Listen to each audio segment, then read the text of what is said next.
आदत ये थी कि किफ्ल बड़ा गुनहगार, बड़ा अय्यार और मक्कार, बड़ा पापी था। उसका हाल ये था किफ्ल का, अल्लाह अकबर, कि किफ्ल की रात कभी ऐसी नहीं गुजरती थी कि उसके बिस्तर पर कोई नई लड़की ना हो। यानी हर रात उसके लिए वो जिना के लिए नई नई लड़कियों से राब्ता करता, अपनी दौलत का मिस यूज करता, अपनी दौलत का गलत इस्तेमाल करता। हाँ, यही हाल था किफल का कि किफ्ल जो है रोजाना शाम से पहले अपने लिए कोई नया शिकार ढूंढने के लिए निकलता और अल्लाह ने जो दौलत दी है उस दौलत का गलत इस्तेमाल करते हुए उस लड़की की आबरू को वो खरीद लेता और उसके साथ वो बदफेली किया करता था। एक दिन किफ्ल अपने नए शिकार के लिए जैसे ही अपने घर से निकला, उसकी नजर एक खूबसूरत लड़की पर पड़ी, एक हसीन और जमील लड़की पर पड़ी। किफ्ल ने जैसे ही खूबसूरत लड़की को आते देखा, लेकिन उसकी हैरत की इंतहा न रही कि लड़की जब आ रही थी तो वो जरूरतमंद थी, वो जरूरतमंद थी और वो लड़की अपने मोहल्ले के लोगों से कर्जा मांग रही थी। मुझे चंद सिक्के दे दो, मुझे पैसों की जरूरत है, मुझे चंद सिक्के दे दो, मुझे पैसों की जरूरत है। लेकिन किसी ने भी उसको कर्जा नहीं दिया। हालांकि वो भीख नहीं बल्कि कर्जा मांग रही थी। अल्लाह अकबर, हालात की मारी वो खूबसूरत लड़की जब लोगों से कर्जे का मुतालबा करने लगी, लेकिन किसी ने भी उसको कर्जा नहीं दिया। तो किफ्ल ने सोचा मौका अच्छा है, इंसान एहसान का बंदा होता है। तो किफ्ल ने क्या किया, जैसे लड़की करीब आई, उसको चंद दिरहमों की जरूरत थी, किफ्ल ने सैकड़ों दिरहम उसकी झोली में डाल दिए। कहते हैं कि इंसान एहसान का बंदा होता है। जैसे ही उस लड़की ने तशक्कुर के अंदाज में उसको किफ्ल को देखा, यानी शुक्रिया के लबो लहजे में उसको देखा, तो किफ्ल ने मुस्कुरा करके कहा, ओ लड़की, मैंने तुझे जो कुछ दिया है इसके बदले में मैं तुझसे कुछ नहीं मांगता, बस एक चीज इतनी चाहता हूं कि थोड़ी देर के लिए मेरे घर चल और चल करके मुझसे कुछ बातें कर ले, फिर तू अपने काम से चली जाना। आप जानते हैं मेरी कौम के जवानों, इंसान पर जो एहसान करता है इंसान उसकी बात को नहीं काटता। तो कहने लगा था कि किफ्ल ने उस लड़की के दामन में जब पैसे डाले तो उस लड़की से कहा कि मेरे साथ चलो, मेरे घर चलकर कुछ बातें करो। वो लड़की बहुत एहसान तले दब चुकी थी। उसने कहा ठीक है। जैसे ही किफल अपने घर के अंदर गया, घर के अंदर दाखिल हुआ, उसने सारी खिड़कियां बंद कर दी, दरवाजे बंद कर दिए, सब बंद कर दिया उसने। और उसके बाद उस लड़की के साथ बैठ गया और बैठ करके उसकी तरफ खिसकने लगा और खिसक करके बातें करने लगा। जैसे ही उसने उस लड़की पे की आबरू पे हाथ डालना चाहा, लड़की उठकर खड़ी हो गई। कुछ कह तो सकती नहीं थी क्योंकि पैसों के हाथों मजबूर थी, एहसान के हाथों मजबूर थी। लड़की खड़ी हो गई और कपकपी तारी हो गई, थर थर कांपने लगा उसका जिस्म। किफ्ल ने कहा, ए लड़की, मोहल्ले के किसी इंसान ने तेरी मदद नहीं की, तू किससे डर रही है? कौन आएगा? और अगर कोई आ भी सकता था, मैंने तो सारी खिड़कियां बंद कर दी, दरवाजे बंद कर दिए, तू किससे डर रही है? तू किससे खौफ कर रही है? लड़की ने जवाब दिया, किफ्ल, मुझे पता है तेरी रातें कैसी है, तेरे दिन कैसे, मुझे मालूम है। आज से पहले बार बार तूने जिना किया है और हजारों लड़कियों की इस्मत को तूने तार तार किया है। लेकिन किफ्ल, मैं गरीब हूं, लेकिन आज तक अल्हम्दुलिल्लाह मेरे दामन पर कभी जिना जैसे गुनाह का धब्बा नहीं पड़ा है। किफ्ल, मैंने कभी जिना नहीं किया है। मैं किसी इंसान से नहीं डर रही हूं, बल्कि मैं सोच रही हूं इस वक्त तो अल्लाह तुझे भी देख रहा है और मुझे भी देख रहा है। अगर मैंने तेरे साथ जिना कर लिया इन पैसों की वजह से, तो मैं सोचती हूं कि जब क़यामत के दिन अल्लाह मुझसे और तुझसे पूछेगा कि तूने जिना क्यों किया था, तो मैं अपने मुंह में वो ताकत कहां से लाऊंगी, अपने मुंह में वो कुव्वत कहां से लाऊंगी कि मैंने किफल के साथ जिना किया था। मैं अल्लाह को कैसे कह सकूंगी? किफल, इसी वजह से मैं थर थर कांप रही हूं। अल्लाह तुझे भी देख रहा है, मुझे भी देख रहा है। मैं कैसे इकरार करूंगी, मैं इकरार जुर्म कैसे करूंगी? किफल, मेरा अल्लाह मुझे देख रहा है। कहते हैं दिल से जो बात निकलती है असर रखती है, पर नहीं ताकत परवास मगर रखती है। उस लड़की के दिल से बात निकली और दिल के अंदर उतर गई। किफ्ल ने कहा, ए लड़की, अगर अल्लाह देख रहा है तुझे और मुझे, तो सुन सुन, ये पैसे तेरे हैं, पैसे लेकर के चली जा। और सुन, जब अल्लाह देख ही रहा है तो फिर मैं तेरे साथ जिना नहीं करता, और किसी के साथ क्या करूं कि जब अल्लाह देख रहा है। कहते हैं, रिवायत में आता है, इब्नुल जौजी ने लिखा है, जैसे ही वो लड़की घर से बाहर निकली, जैसे ही वो लड़की घर से बाहर निकली, मौत का फरिश्ता घर के अंदर आ गया और उसने किफ्ल की रूह निकाल ली। अल्लाह अकबर। यानी जरा सोचो तो सही मेरे भाइयों कि अगर वो लड़की को वो नहीं छोड़ता और लड़की के साथ जिना करता तो किस हालत में उसको मौत आती, उसका अंजाम क्या होता। मेरे भाइयों, मैं तुम्हारी मिन्नत करता हूं, तुम्हारे हाथ जोड़ता हूं, कारों में बैठकर जो सफर करके गाने सुनते हो ना, हाथों में मोबाइल लेकर जो रातों में बिस्तर पे लेटकर जिना के मनाजिर देखते हो ना, मेरे भाइयों, आमिना के लाल के सदके अल्लाह ने तुम्हें ईमान की दौलत दी है, बहुत बड़ी नेमत है, इसको संभाल कर ले जाओ, इसको अपनी कब्र में ले जाओ। अल्लाह अकबर। क्या सोच करके बिस्तर पे लेट के जिना के मनाजिर देखते हो? जिस वक्त तो तुम बिस्तर पे लेट के जिना का मंजर देख रहे हो, उसी वक्त तो फरिश्ते ने तुम्हारी रूह निकाल ली, तो अल्लाह को मुंह क्या दिखाओगे? कारों में बैठ करके गाने सुनते सुनते जो जा रहे हो, अल्लाह ना करे एक्सीडेंट हो गया, उसी हालत में मर जाओगे तो अल्लाह को मुंह क्या दिखाओगे? क्यों रिश्वत के पैसे अपने हलक में उतार कर हराम पेट में डाल रहे हो? उसी हालत में मौत आ गई, अल्लाह को मुंह क्या दिखाओगे? किसी लड़की को पार्क में लेकर बैठे हो, उसी हालत में मौत आ गई तो अल्लाह को मुंह क्या दिखाओगे? मेरे आका करीम फरमाते, गैब दा नबी फरमाते हैं सल्लल्लाहु अलैहि वसल्लम, जो जिस हालत में मरेगा क़यामत के दिन उसी हालत में उठाया जाएगा।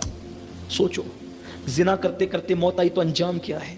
शराब पीते पीते मौत आई तो अंजाम क्या है? हजाम की कुर्सी पर बैठे हो और हजाम तुम्हारे चेहरे पे मस्तूरा फिरा रहा है और तुम दाढ़ी मुंडा रहे हो, नबी की सुन्नते करीम मुंडा रहे हो, उस वक्त तो तुम्हें मौत आएगी तो क्या होगा? जिंदगी एक ही बार मिली है, इसको बर्बाद मत करो, इसको हलाक मत करो, इसको मत तबाह करो। इस जिंदगी को सुन्नत और शरीयत और दीन पर गुजारो ताकि क़यामत के दिन निजात का परवाना मिल सके। किफ्ल की रूह निकल गई, किफ्ल की रूह निकल गई, फरिश्ते ने किफ्ल की रूह निकाली, लड़की घर से बाहर हुई, मौत का फरिश्ता अंदर आया, रूह निकल गई। जैसे उसकी रूह निकली, पूरे शहर में, पूरे गांव में जंगल की आग की तरह यह बात फैल गई, किफल मर गया, मर गया, मर गया। जाहिदान खुश्क आपस में बातें करने लगे, जो अपने से बेहतर किसी को समझते ही नहीं है, वो आपस में बातें करने लगे, किफल मर गया, पता नहीं उसका मुंह कैसा हो गया होगा। हर रात नई लड़की उसके बिस्तर पे होती थी, मुजरिम था, पापी था, ये था और वो था और वो था। याद रखना कि गुनाह की वजह से कभी किसी को हकीर मत समझना, कभी किसी को हकीर मत समझना।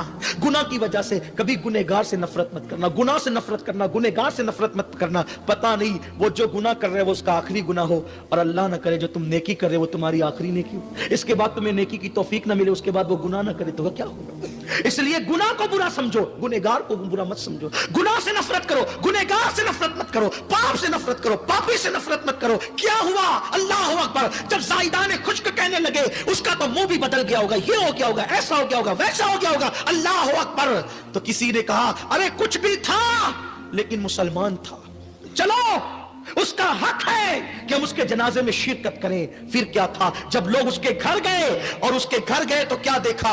नूर के कलम से, नूर के कलम से उसकी चौखट पे लिखा हुआ था, इन्नल्लाह ताला क़द गफ़र लिल किफ़्ल, यानी अल्लाह अकबर, किफ़्ल ने अल्लाह के खौफ से एक गुनाह को छोड़ दिया तो उसके घर पे लिखा था अल्लाह ने उसकी मग़फ़िरत फरमा दी और उसकी जिंदगी के सारे गुनाहों को माफ फरमा दिया। यहां रुक करके मैं अपनी कौम के जवानों को पैगाम देना चाहता हूं। इस वक्त चंद सालों से यूट्यूब पर तकरीरें आ रही है, मीडिया पर ये बातें आ रही है, चैनलों पर ये चीखा जा रहा है, अखबार में ये लिखा जा रहा है कि मुसलमानों की बेटियां गैरों के साथ भाग रही है, इसके साथ भाग रही है, उसके साथ भाग रही है। सब दर्द भरी बातें करते हैं, इसका हल क्या है? हल क्या है? दर्द भरी बातें करना, कॉन्फ्रेंसें करना मसाइल का हल है?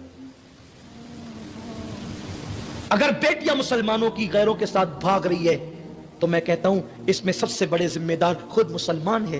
क्यों? इसलिए कि तुमने बेटियों की शादियों को इतना महंगा कर दिया है कि 30-30, 35-35 साल बेटियों की उम्र हो जाती है, उनकी शादी के इंतजामात नहीं होने पाते। तो फिर क्या होगा? एक गरीब बाप को वो कब तक मेहनत करते, शादी की तैयारी करते देखेगी। मैं उसकी तायीद नहीं कर रहा हूं, भागने वाली बेटियों की मैं तायीद नहीं कर रहा हूं, लेकिन आपसे पूछता हूं, जाहिदान खुश्क से, उन खुश्क जाहिदों से सवाल करता हूं, मुझे बताओ, तुमने अपने माशरे को तो इतना जालिम बना दिया है, अब तुम्हारे यहां शादियां नहीं होती बल्कि बेटे और बेटियों का मिलान होता है। हाजी साहब भी मांग रहे हैं कि तेरे होने वाले दामाद को, यानी मेरे बेटे को, ये बाइक देनी होगी, ये कार देनी होगी, इतने लाख देने होंगे। बेटे को इसलिए पैदा किया था कि उसके ससुराल की दहलीज पे तू बेच देगा। इस्लाम में मांगने का तसव्वुर क्या है? शादियों के नाम पे ये हिंदुआना रसूमात, इसको कौन मिटाएगा? इसको कौन खत्म करेगा? और जब बाप मजदूरी करते करते, खेतों में काम करते करते, मुशक्कत करते करते एक बेटी का जहल जमा करता है, उस बेटी के दिल पे क्या गुजरती है? 30-30, 35-35 साल की बेटियां जो बिस्तरों पे सिसकियां ले रही है, मैदान महशर में उनकी एक एक सिसकी का जवाब पूरी कौम को देना होगा। पूरे माशरे को दकियानुसियत की आग में तुमने झोंक दिया। शादियां महंगी कर दी, जलसे महंगे कर दिए, महफिलें महंगे कर दिए, सब महंगा कर दिया तुमने। अल्लाह का शुक्र है, मैं आपकी इंतजामियों को सलाम करता हूं कि यहां फूलार का इंतजाम नहीं है। 50-50 फूलार एक एक मुकर्रिर को हम पहनाते हैं। मैं पूछता हूं, जिस कौम की बेटियां 35 साल की उम्र में बिस्तर पे सिसक रही हो शादी के लिए, उस कौम का खतीब 50 हार पहनेगा, वो अल्लाह को जवाब क्या देगा? पहनने वाले को भी जवाब देना होगा, पहनाने वाले को भी। जिस कौम का नात खां 1 घंटा नात खानी का 50,000 मांगता हो और हम उसको दे देते हैं। खतीब रातें तय कर रहे हैं और हम दे देते हैं। रातें तो नचनियों की तय होती है, खुतबा की तो तय नहीं होती, आशिकान रसूल की तय नहीं होती। रातें तो नचनियों की तय होती है, नातगो शायरों की तय नहीं होती। जब मिल गया हुजूर का सदका मिल गया, जितना मिल गया काफी है, मांगने की क्या जरूरत है। और हम 50-50 हजार नात खानों पे उड़ा रहे हैं। मैं नात खानों को देने का मुखालिफ नहीं हूं, अल्लाह ने दिया है तो दो, लेकिन वो जो बाजू में बिस्तर पे सिसकियां ले रही, उसकी शादी का इंतजाम भी तो कर। कब तक रियाकारी और रसूमात के अंदर डूबोगे। 1-1 लाख की चादर तुम 1-1 बुजुर्ग के मजार पे चला रहे हो, अब पड़ोस में बेटी की शादी का इंतजाम नहीं। तुम कहते हो बेटियां भाग रही है, जिम्मेदार तुम हो, तुम जिम्मेदार हो और तुम्हें पूछा जाएगा मैदान महशर में। और यह बात भी मैं कहता हूं, अल्हम्दुलिल्लाह मुस्लिम बेटियों की अजमत को सलाम। अगर हिंदुस्तान में 50 करोड़ मुसलमान आबादी है तो कम से कम 12 करोड़ औरतें हैं। अगर 12 करोड़ में 12 बच्चियां भी भागी हैं तो उन पर इतना बद भोंको 1% भी नहीं बनता। अगर तुम ये कहोगे भाग रही है, मुस्तकबिल में जब तारीख लिखी जाएगी तो बेटियों की आबरू पर सवालिया निशान खड़ा किया जाएगा। अल्हम्दुलिल्लाह पूरी दुनिया का सर्वे कर लो, आज भी मेरी कौम की बेटियां जितनी पारसा है, इतनी पारसा तुम किसी कौम में कोई बेटी नहीं दिखा सकते। आज भी मुसलमानों की बेटियों में पारसाई मौजूद है, लेकिन सिर्फ प्रोपेगेंडा किया जा रहा है। वो बेटियां भाग रही जिनको दीन की मालूमात नहीं, जिनको कलमे की मालूमात नहीं, जिनको इस्लाम की मालूमात नहीं। खुदा की कसम, जिसको फातिमा ज़हरा का सब्र याद है, वो बेटी जेवर की चमक पर कभी आबरू का सौदा नहीं कर सकती। जिसको फातिमा ज़हरा की भूख का एहसास है, वो बेटी कभी किसी के हाथ में आबरू का सौदा नहीं कर सकती। मेरे नबी की बेटी फातिमा ज़हरा रज़ियल्लाहु ताला अन्हा की शान ये है कि कौनैन के वाली, कौनैन के ताजदार, मालिक के जन्नत की बेटी है। लेकिन 1-1 दुपट्टे 17-17 पेवन लगी में। फातिमा ज़हरा ने 17 पेवन वाला दुपट्टा पहना है। मेरे नबी चाहते तो कीमती से कीमती पहना सकते थे, लेकिन शायद 17 पेवन वाला दुपट्टा बेटी को इसलिए पहनाया ताकि हर बेटी की गुर्बत पर मेरे नबी तकवे और सुन्नत का पर्दा डाल दे। अगर मेरे नबी कीमती चादर बेटी को देते तो गरीब की बेटी का पेवन वाला दुपट्टा देखकर लोग मजाक उड़ाते, लेकिन नबी ने पेवन वाला दुपट्टा बेटी को इसलिए पहना दिया। अगर कोई गरीब की बेटी गुर्बत की वजह से पहनेगी पेवन वाला तो लोग कहेंगे मजाक मत उड़ाना, ये नबी की बेटी की सुन्नत है, ये नबी की शहजादी की सुन्नत है। हमने सब महंगा कर दिया।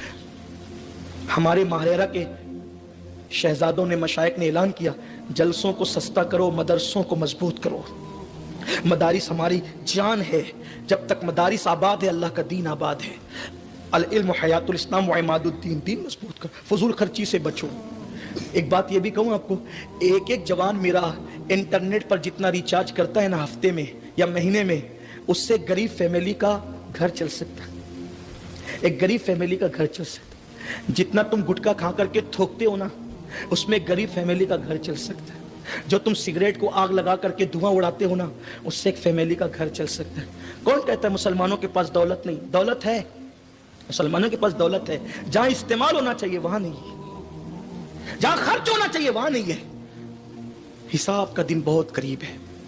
यहां कितना भी उलट फेर कर लो, कितनी भी चिटिंगबाजी कर लो, अल्लाह की अदालत में एक दिन खड़े होना है। वहां कुछ नहीं देखा जाएगा।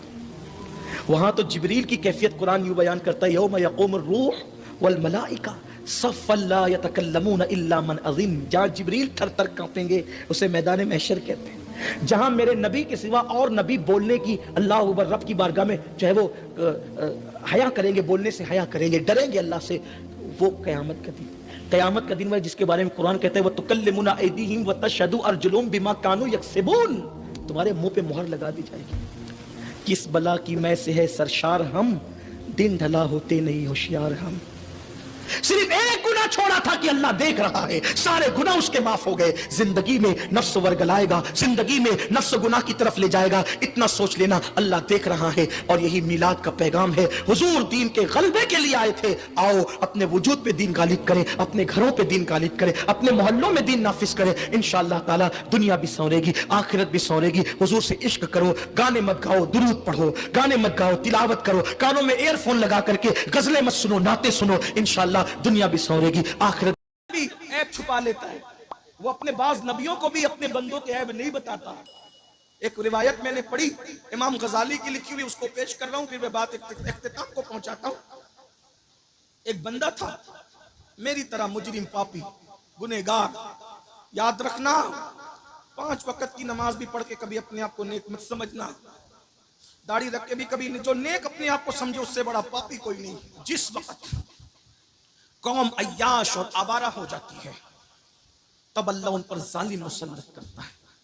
आज हम आवारा हैं, माफ कीजिएगा, मैं और आप सब। मैं अपने आप को अलग करके तकरीर नहीं करता, क्योंकि मैं ये समझता हूं कि आपसे ज्यादा गुनहगार मैं हूं। कोई तकवा परहेजगारी की बात नहीं करते, लेकिन बात सुन लें, बहुत अच्छे से सुन रहे हो, तवज्जो कर। आज आवारा है, गाने सुन रहे हैं, फिल्में देख रहे हैं, औरतों पे पाप की नजरें डाली जा रही है, सूद के धंधे कर रहे हो, हराम कारोबार कर रहे हो, हराम खा रहे हो, हराम पी रहे हो, हराम देख रहे हो, हाथ हराम, पैर हराम में मुब्तला, आंखें हराम में मुब्तला, दिमाग हराम में मुब्तला, हराम हराम हराम। अब बताओ, इससे इमाम हुसैन कितने तड़पते होंगे, बेचैन होते होंगे। उनकी कुर्बानियों के सवालिया निशान आपने।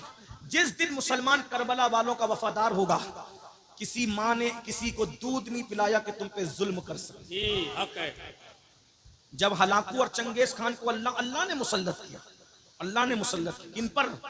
300 लड़कियां गाना गाने के लिए रखते थे, 800 लड़कियां शराब पिला। आज कितने मुसलमान हैं जो शराब नहीं पी रहे? एमडी, हेरोइन, ड्रग, भंग, शराब।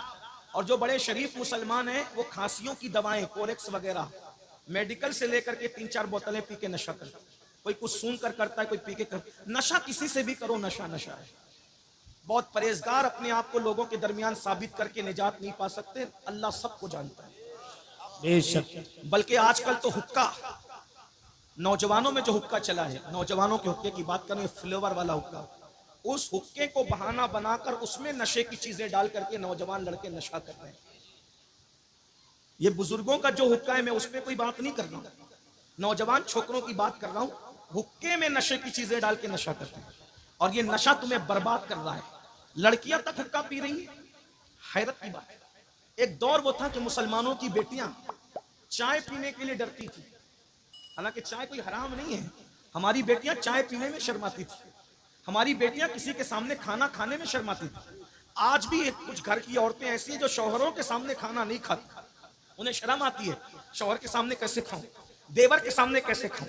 कुछ औरतें ऐसी है, बूढ़ी हो गई, 90 साल की उम्र को पहुंच गई, मैंने ऐसी औरतों को देखा है कि दामाद के सामने सास ने कभी खाना खाने की हिम्मत नहीं की कि मेरा दामाद बैठा।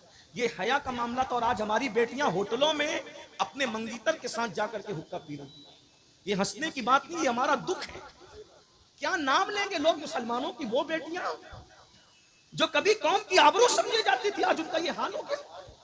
जिस कौम के अंदर सैयदा फातिमा का किरदार ये है कि उनके सर के दुपट्टे को कभी चांद और सूरज ने नहीं देखा, आज हमारी बेटियां मंगीतरों के साथ घूमे, बाप के कान पे जू ना रेंगे, माँ की हया को कभी गैरत ना आए। जो कौम इतनी बेगैरत हो जाए फिर उन पर जालिम मुसल्लत होंगे।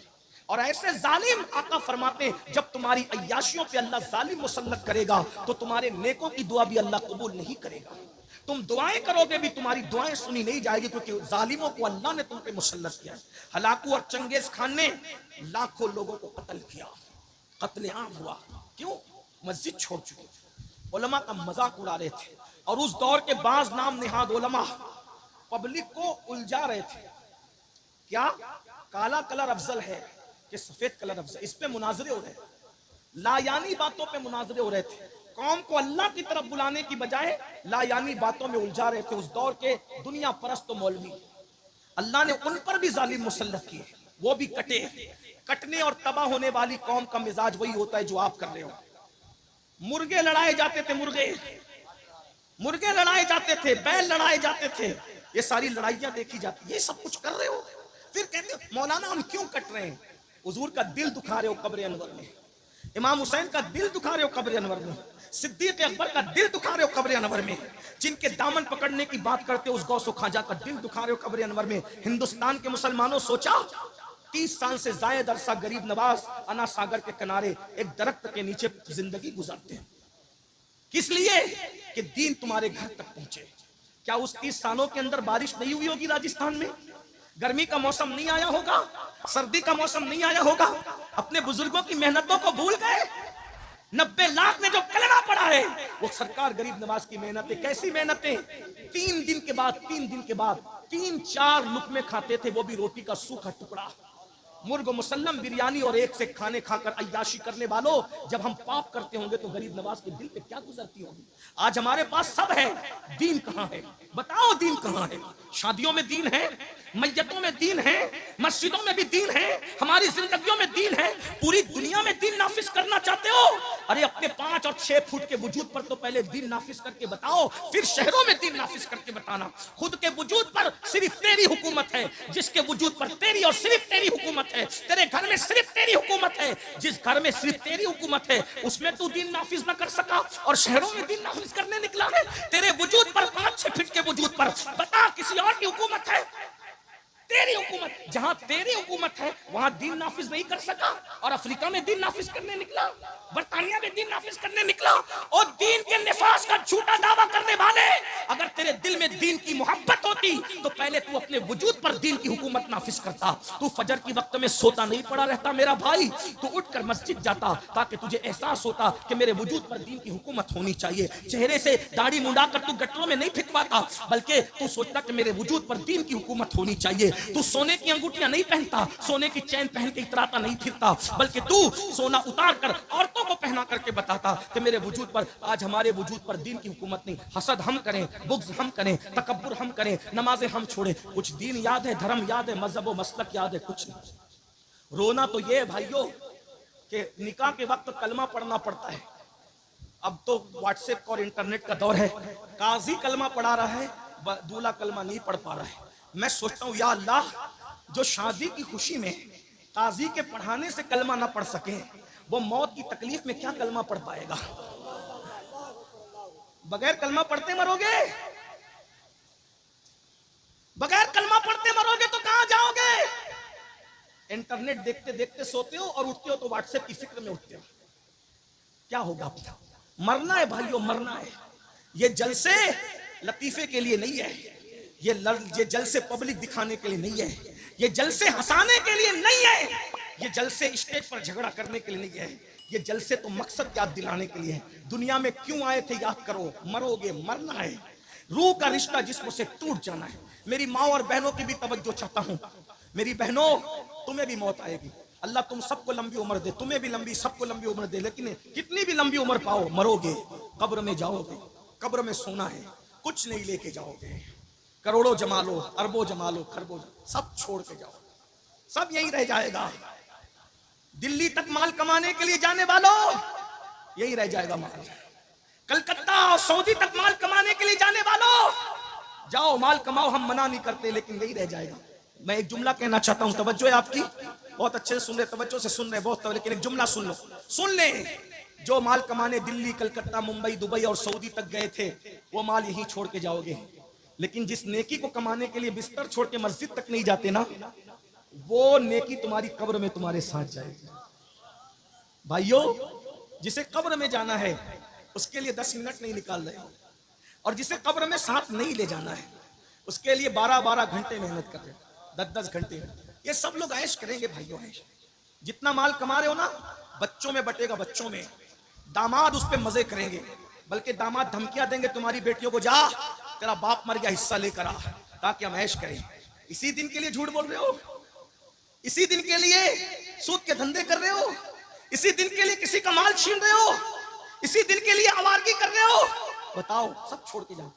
क्या सोचते हो ये बच्चे मेरे तुम्हारे मरने के बाद काम आएंगे? भाइयों, बच्चों का हक अदा करो, उन पे जुल्म मत करना, प्यार भी करो। लेकिन ये आजकल के बच्चे इतने बदमाश हो गए, हमने तरबियत नहीं की। 24 घंटे बाप को एक फोन नहीं करते, अब्बा कैसे हो? जो जीते जी तुम्हारी खैरियत के लिए फोन ना करें, वो मरने के बाद तुम्हारी कब्र पर आकर इसाले सवाब करेंगे। पीर साहब लोग इस धुन में कि उनके मरने के बाद उनके मुरीदीन उनके लिए इसाले सवाब करेंगे। भाइयों, आज के मुरीदीन इतने बदमाश है, ज्यादातर सबकी बात नहीं करता, कि पीर अगर बेटी की शादी में निकाह पढ़ाने ना आए तो पीर से बैत तोड़ करके फौरन पीर बदल करके दूसरे से मुरीद हो जाता है। आजकल ये हाल, किससे दिल लगा रहे? मेरी बातें कड़वी जरूर है, लेकिन मैं सच्ची बात करता हूं। पीरों को चाहिए मुरीदों से दिल न लगाए, खतीबों को चाहिए सुनने वाले सामीन से दिल न लगाए। ये अभी तारीफ कर रहे हैं, पीठ पीछे जाके बोलेंगे हजरत तो ये कह रहे थे, हजरत तो कोई किसी से दिल न लगाए। दिल लगाना है आमिना के लाल से लगाओ, प्यार सबसे करो, मोहब्बत सबको दो, लेकिन दिल दिलदार से लगाओ, दिल सिर्फ एक से लगाओ। ये बेवफाओं से दिल क्या लगा रहे हो? जो जाने वफा है उससे दिल लगाओ। भाइयों कोई कब्र में नहीं आएगा, जाने वफा आमिना का लाल कब्र में आना है। मेरा वक्त हो चुका, मैं बात समेट लूं, चले जल्दी से। तो जिस वक्त हलाकू और चंगेज को अल्लाह ने मुसल्लत किया, उन्होंने बहुत मार डाला। जब मुसलमान मरे मरे मरे लाखों मर गए, तो फिर उनको मौलाना रोम जैसे लोगों ने झिंझोड़ा, आरिफ रूमी जैसे लोग, शेख सिहाबुद्दीन सुहरवर्दी जैसे लोग, शेख हाशिम अल गिलानी जैसे लोगों ने झिंझोड़ा, सुधरो सुधरो सुधरो, तौबा करो। तो तौबा करने लगे। जब तौबा करने लगे तो फिर हालात बदलने लगे। चंगेज मर गया, हलाकू बचा था उसका पोता, चंगेज खान का पोता है हलाकू खान। ये कैसे मारता था मुसलमानों को पता है? कतार में खड़ा करता था। तवज्जो करना, हलाकू कैसे मरा सुन लो। कतार में खड़ा करता था और कतार में खड़े करके घोड़ा दौड़ाते हुए आता था, एक तलवार के वार में सबकी गर्दन उड़ाता। अब सब कलमा पढ़ने वाले थे, अपनी अपनी सजा भुगत रहे थे।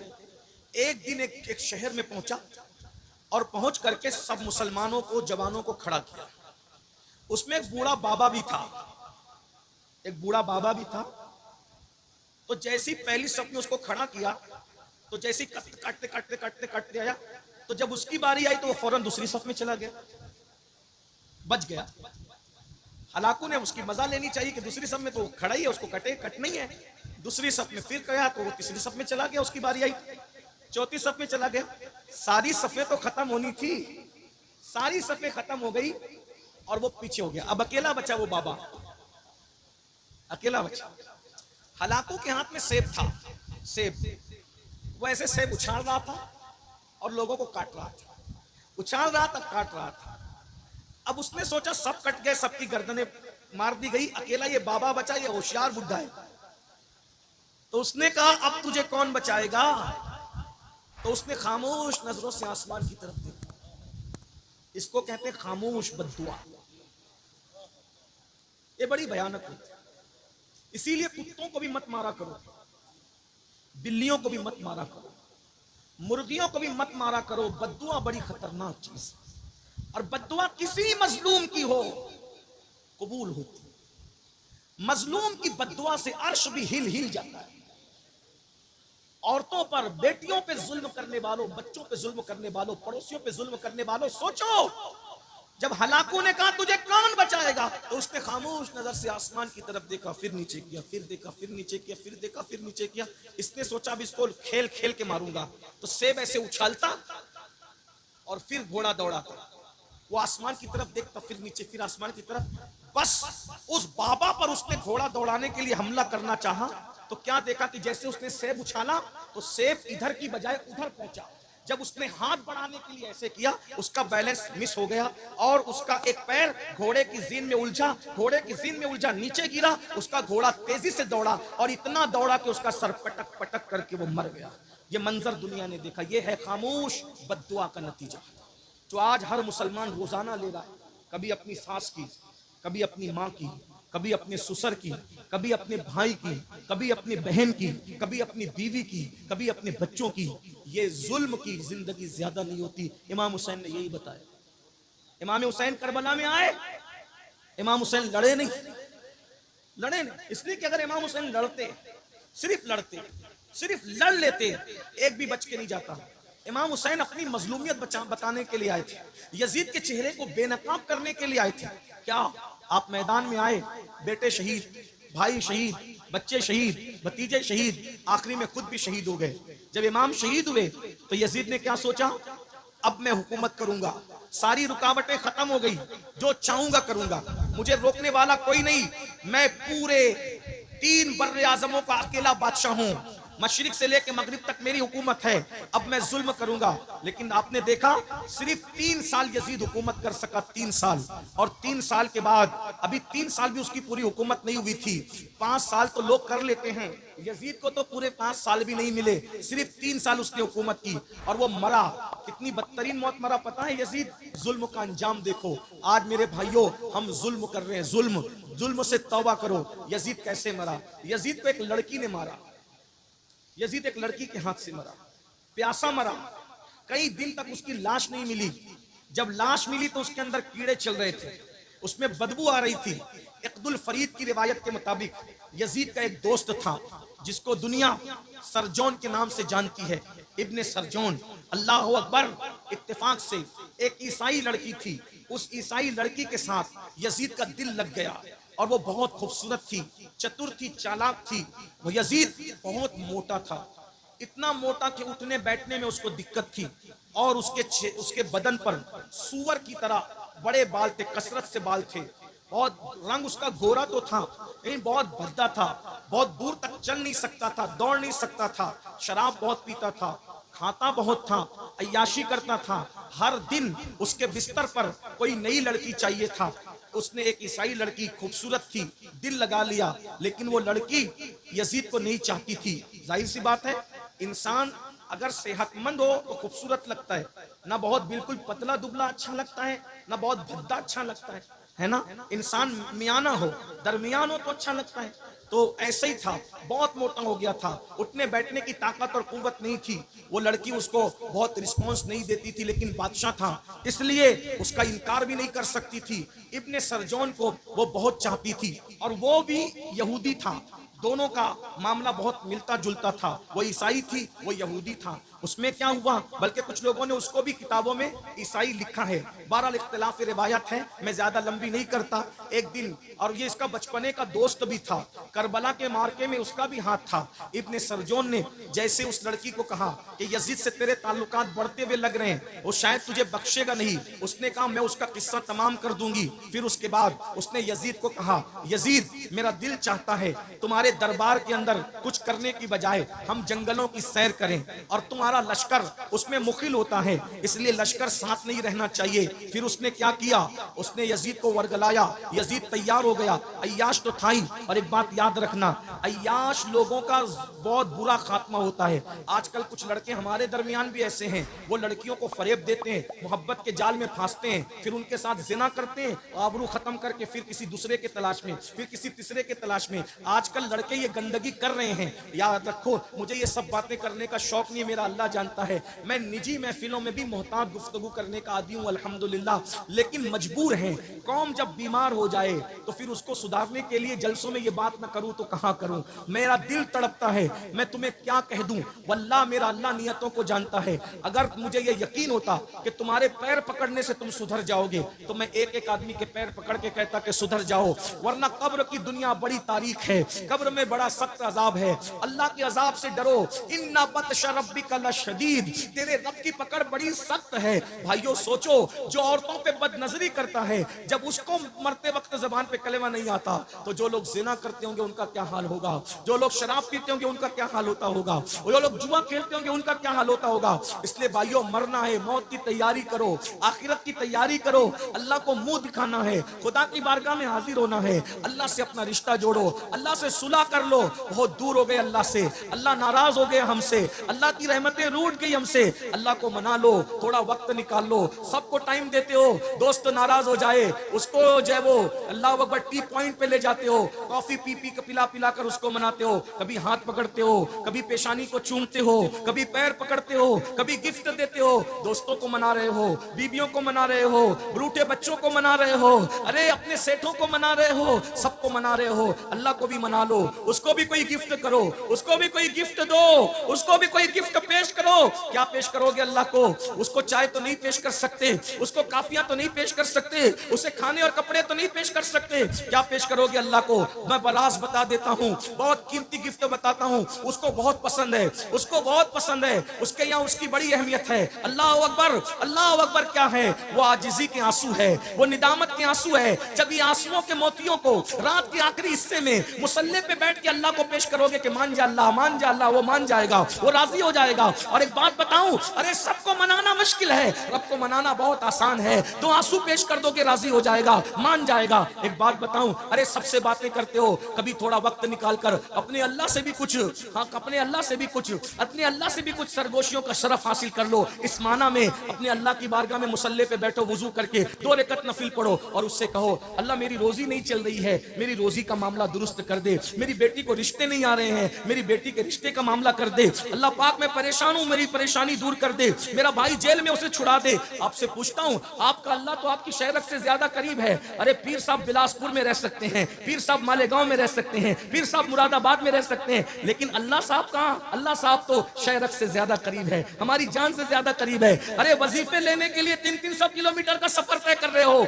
आंसुओं को पेश करने से बड़ा वजीफा क्या है? अल्लाह की बारगाह में अर्जियां लगाना सीखो। हमारा मजहब यहूदी और ईसाइयों का नहीं है कि राहिब को पकड़ के ले जाएंगे तो ही काम बनेगा, अरे फादर को ले जाएंगे तो ही काम बनेगा। हमारे आदर फादर किसी की जरूरत नहीं है, हमारे यहाँ बस इतना है, जहां बैठे हो वहीं उसके महबूब का वसीला पेश करके अपनी बात अर्ज करो। वो सुनता भी है और वो जानता भी है और वो मसाइल को हल भी करता है। मुझे कोई एक बंदा खड़े होकर बताए किसका मसला ऐसा है जो अल्लाह हल नहीं कर सकता? बताओ, अगर मुसलमान हो तो मुझे बताओ कौन सा बड़ा मसला ऐसा है जो मेरा अल्लाह हल नहीं कर सकता? है कोई ऐसा मसला? अरे मसाइल तुम्हारे लिए मुश्किल है, उसके लिए कोई मुश्किल नहीं है, उसके लिए कोई अल्लाह को मानो, अल्लाह से दूर हो गए हो मेरी बहनों। और ताबीज गंडों के चक्कर में पंडित और पुजारियों के घर तक जाने वाली औरतों, आबरू को दांव पे लगाने वाली औरतों, मेरी बहनों, अरे तुम्हारा अल्लाह तो तुम्हारी शहरत से ज्यादा करीब है। पुकार के देख राबिया बशरी की तरह, पुकार के देख आयशा सिद्दीका की तरह, पुकार के देख फातिमा ज़हरा की तरह, फिर वो मदद ना आए तो फिर खुदा से रिश्ता तोड़ कर बैठे हो और हमारे पास आके कहते हो ये मसला ये हम क्या करेंगे? तुम्हारा मसला जितने अच्छे अंदाज में तुम गिड़गिड़ा के अल्लाह को पेश कर सकते हो, अमीनुल कादरी नहीं पेश कर सकता, क्योंकि जो कांटा तुम्हें चुभा है, जितना दर्द तुम्हें है, उसका दर्द अमीनुल कादरी को नहीं है। मेरा सर का दर्द जितना मैं जानता हूं उतना तुम नहीं जानते। मोहब्बत अपनी जगह, ताल्लुक अपनी जगह, लेकिन मेरा दर्द मैं डॉक्टर को जितनी अच्छे अंदाज से बता पाऊंगा, मेरी बीवी नहीं बता पाएगी, मेरा बेटा भी नहीं बता पाएगा। अरे जब दुनिया के डॉक्टर के पास अपने दुख को बताने के लिए खुद जाते हो तो अल्लाह जो तबीब हकीकी है, अपने दुखों को बताने के लिए अल्लाह की बारगाह में आओ। अगर तुम्हारा मसला हल ना हो तो तुम्हारा जूता मेरा सर है, इतनी बड़ी बात कह जा, क्योंकि मुझे अपने अल्लाह पे यकीन है। कोई मसला नहीं। गिड़गिड़ाओ, कब गिड़गिड़ाओ? जब सब सो चुके हो, नमाजी सो जाएं, हाजी सो जाएं, गाजी सो जाएं, इमाम साहब सो जाएं, सैयद साहब सब सो जाएं, तो तुम उठो, वुजू करो। रात के आखिरी पहर में जब सब सन्नाटा हो और 2 रकअत नफिल पढ़ के पहले तौबा करो अपने गुनाहों से, उसको मनाओ और जिस लहजे में चाहो, उर्दू, हिंदी, मराठी, अरबी, उसके यहाँ सब सुना जाता है। अरे जब वो खामोशी से सब जबान को उसने पैदा किया, बोलो अल्लाह से दूर हो कि नहीं? अल्लाह से दूर हो, बहुत दूर हो गए अल्लाह से बहुत दूर हो गए। पलटो। और एक बात बताऊं, हमसे कोई इतना प्यार नहीं करता मेरे भाई जितना अल्लाह करता है। हमारी माँ भी प्यार नहीं करती। माँ अगर हमारा ऐब देखती है तो हमारे अब्बा से कहती है कि बच्चा बिगड़ गया, हमारे बड़े भाई को कहती है कि तेरा छोटा भाई बिगड़ गया। लेकिन अल्लाह हमारे कितने ऐब देख रहा है, कभी किसी को नहीं बताया।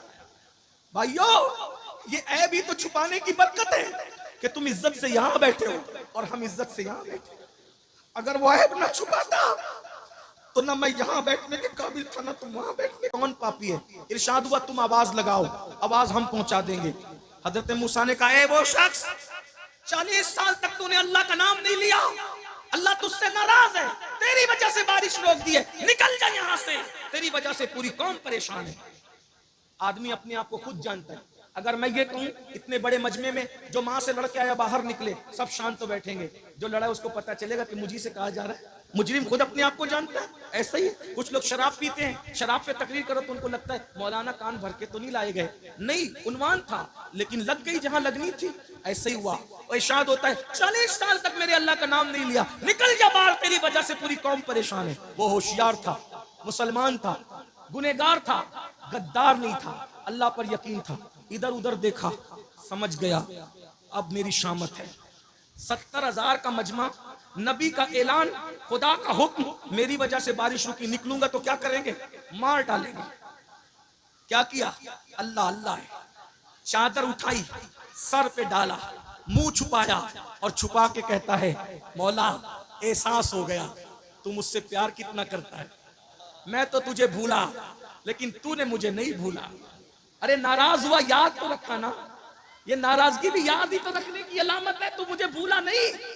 और मौला मुझे आज एहसास है मैं पापी हूं, मैं निकलूंगा, मैं रुस्वा हो जाऊंगा। मेरे रुस्वा करके क्या तेरा कोई फायदा होगा? तू तो फायदे से पाक है। मेरे रुस्वा करने में तुझे कोई फायदा है? नहीं, तू तो फायदे से पाक है। और मुझे माफ करने में तेरा कोई नुकसान है? नहीं, तू नुकसान से पाक है। माफ कर दे आज। अगर माफ कर दिया, वादा करता हूं आज के बाद एक कदम भी तेरी मर्जी के खिलाफ नहीं उठाऊंगा। माफ कर दे। सच्चे दिल से कहा, मुंह छुपाकर। शर्मिंदगी के बस 2 मोती निकले आंसुओं की शक्ल। 2 मोती आंसुओं की शक्ल में निकले। और जब आंसुओं की शक्ल में मोती निकले, काली काली घटाएं छा गई, ठंडी ठंडी हवाएं चली और ऐसा बरसा के जल थल कर। हजरत मूसा ने कहा, हमसे तो कहा था जब तक वो निकलेगा नहीं बरसाएंगे नहीं। क्यों बरसाया? कैसे बरसाया? महबूब थे ना, कलीम थे, बोल पड़े। इरशाद हुआ, मूसा जिसकी वजह से रोका था उसी के सदके में बरसा दिया, उसी के सदके में बरसा दिया। अर्ज की मरदूद एक लम्हे में महबूब हो गया। कैसे? का तौबा कर ली, 2 आंसू पेश कर दी, हम राजी हो गए। उसने कहा कि एक लम्हा, एक भी अब आपकी मर्जी के खिलाफ नहीं चलेंगे, राजी हो जा। राजी हो गए, माफ कर दिया, उसी के सदके में बरसा दिया। अब बड़ी बात, उससे बड़ी, माफ तो हो गया। मूसा ने कहा अलैहिस्सलाम, जरा बताना वो कौन बंदा है? तवज्जो, क्या प्यार करता है, क्या प्यार करता है। तवज्जो करें, तवज्जो करें, क्या प्यार करता है। अर्ज की मौला बताना वो कौन है जिसकी वजह से बरसाया, तौबा कबूल की। जवाब आया, नहीं बताऊंगा, नहीं बताऊंगा। क्यों? अरे जब पापी था मैं उससे नाराज था, वो पापी था मैं उससे नाराज था, तब मैंने उसके ऐब पे पर्दे डाले। अब तो तौबा करके महबूब बन गया है, अब उसको बता करके रुसवा कैसे कर दूं। जब उम्मते मूसा से इतना प्यार करता है तो जाने मूसा महबूब की उम्मत से कितना प्यार करता होगा। उसका प्यार महसूस करो ना। आओ उसके घर, सबके घर जाते हो ना, उसके घर भी आओ ना। सबके पास तोहफे देते हो ना, उसको भी तोहफे दो ना। उसको तोहफा देने का तरीका तो बताया, आंसू पेश करो। 50 रुपए किसी गरीब को दे दो, अल्लाह मैं तुझे तो कुछ नहीं देता, ये तेरे नाम पे किसी गरीब को दे रहा हूँ। किसी को खाना खिला दो तेरे नाम पे, किसी को कपड़े पहना रहा हूँ, किसी को राशन भर दो। खा के जो सुकून नहीं मिलता वो खिला के ना मिले तो फिर कहें। एक दिन किसी ने मौला अली से कहा, अली अल्लाह ने ये हाथों में जोड़ पैदा किए, जोड़, अगर ये जोड़ पैदा नहीं होते तो इस तरह लुकमा नहीं जाता ना। तो मौला अली कहते अगर जोड़ नहीं होता तो अली को ज्यादा मजा आता। ये जोड़ है तो भी मजा है, लेकिन नहीं होता तो भी ज्यादा मजा आता। कहा वो क्यों? कहा जोड़ है तो लुकमा यूं आता है, नहीं होता तो यूं जाता है, और यूं आने के बाद बदबू बनता है, और यूं जाने के बाद जहन्नम से निजात का जरिया बनता है।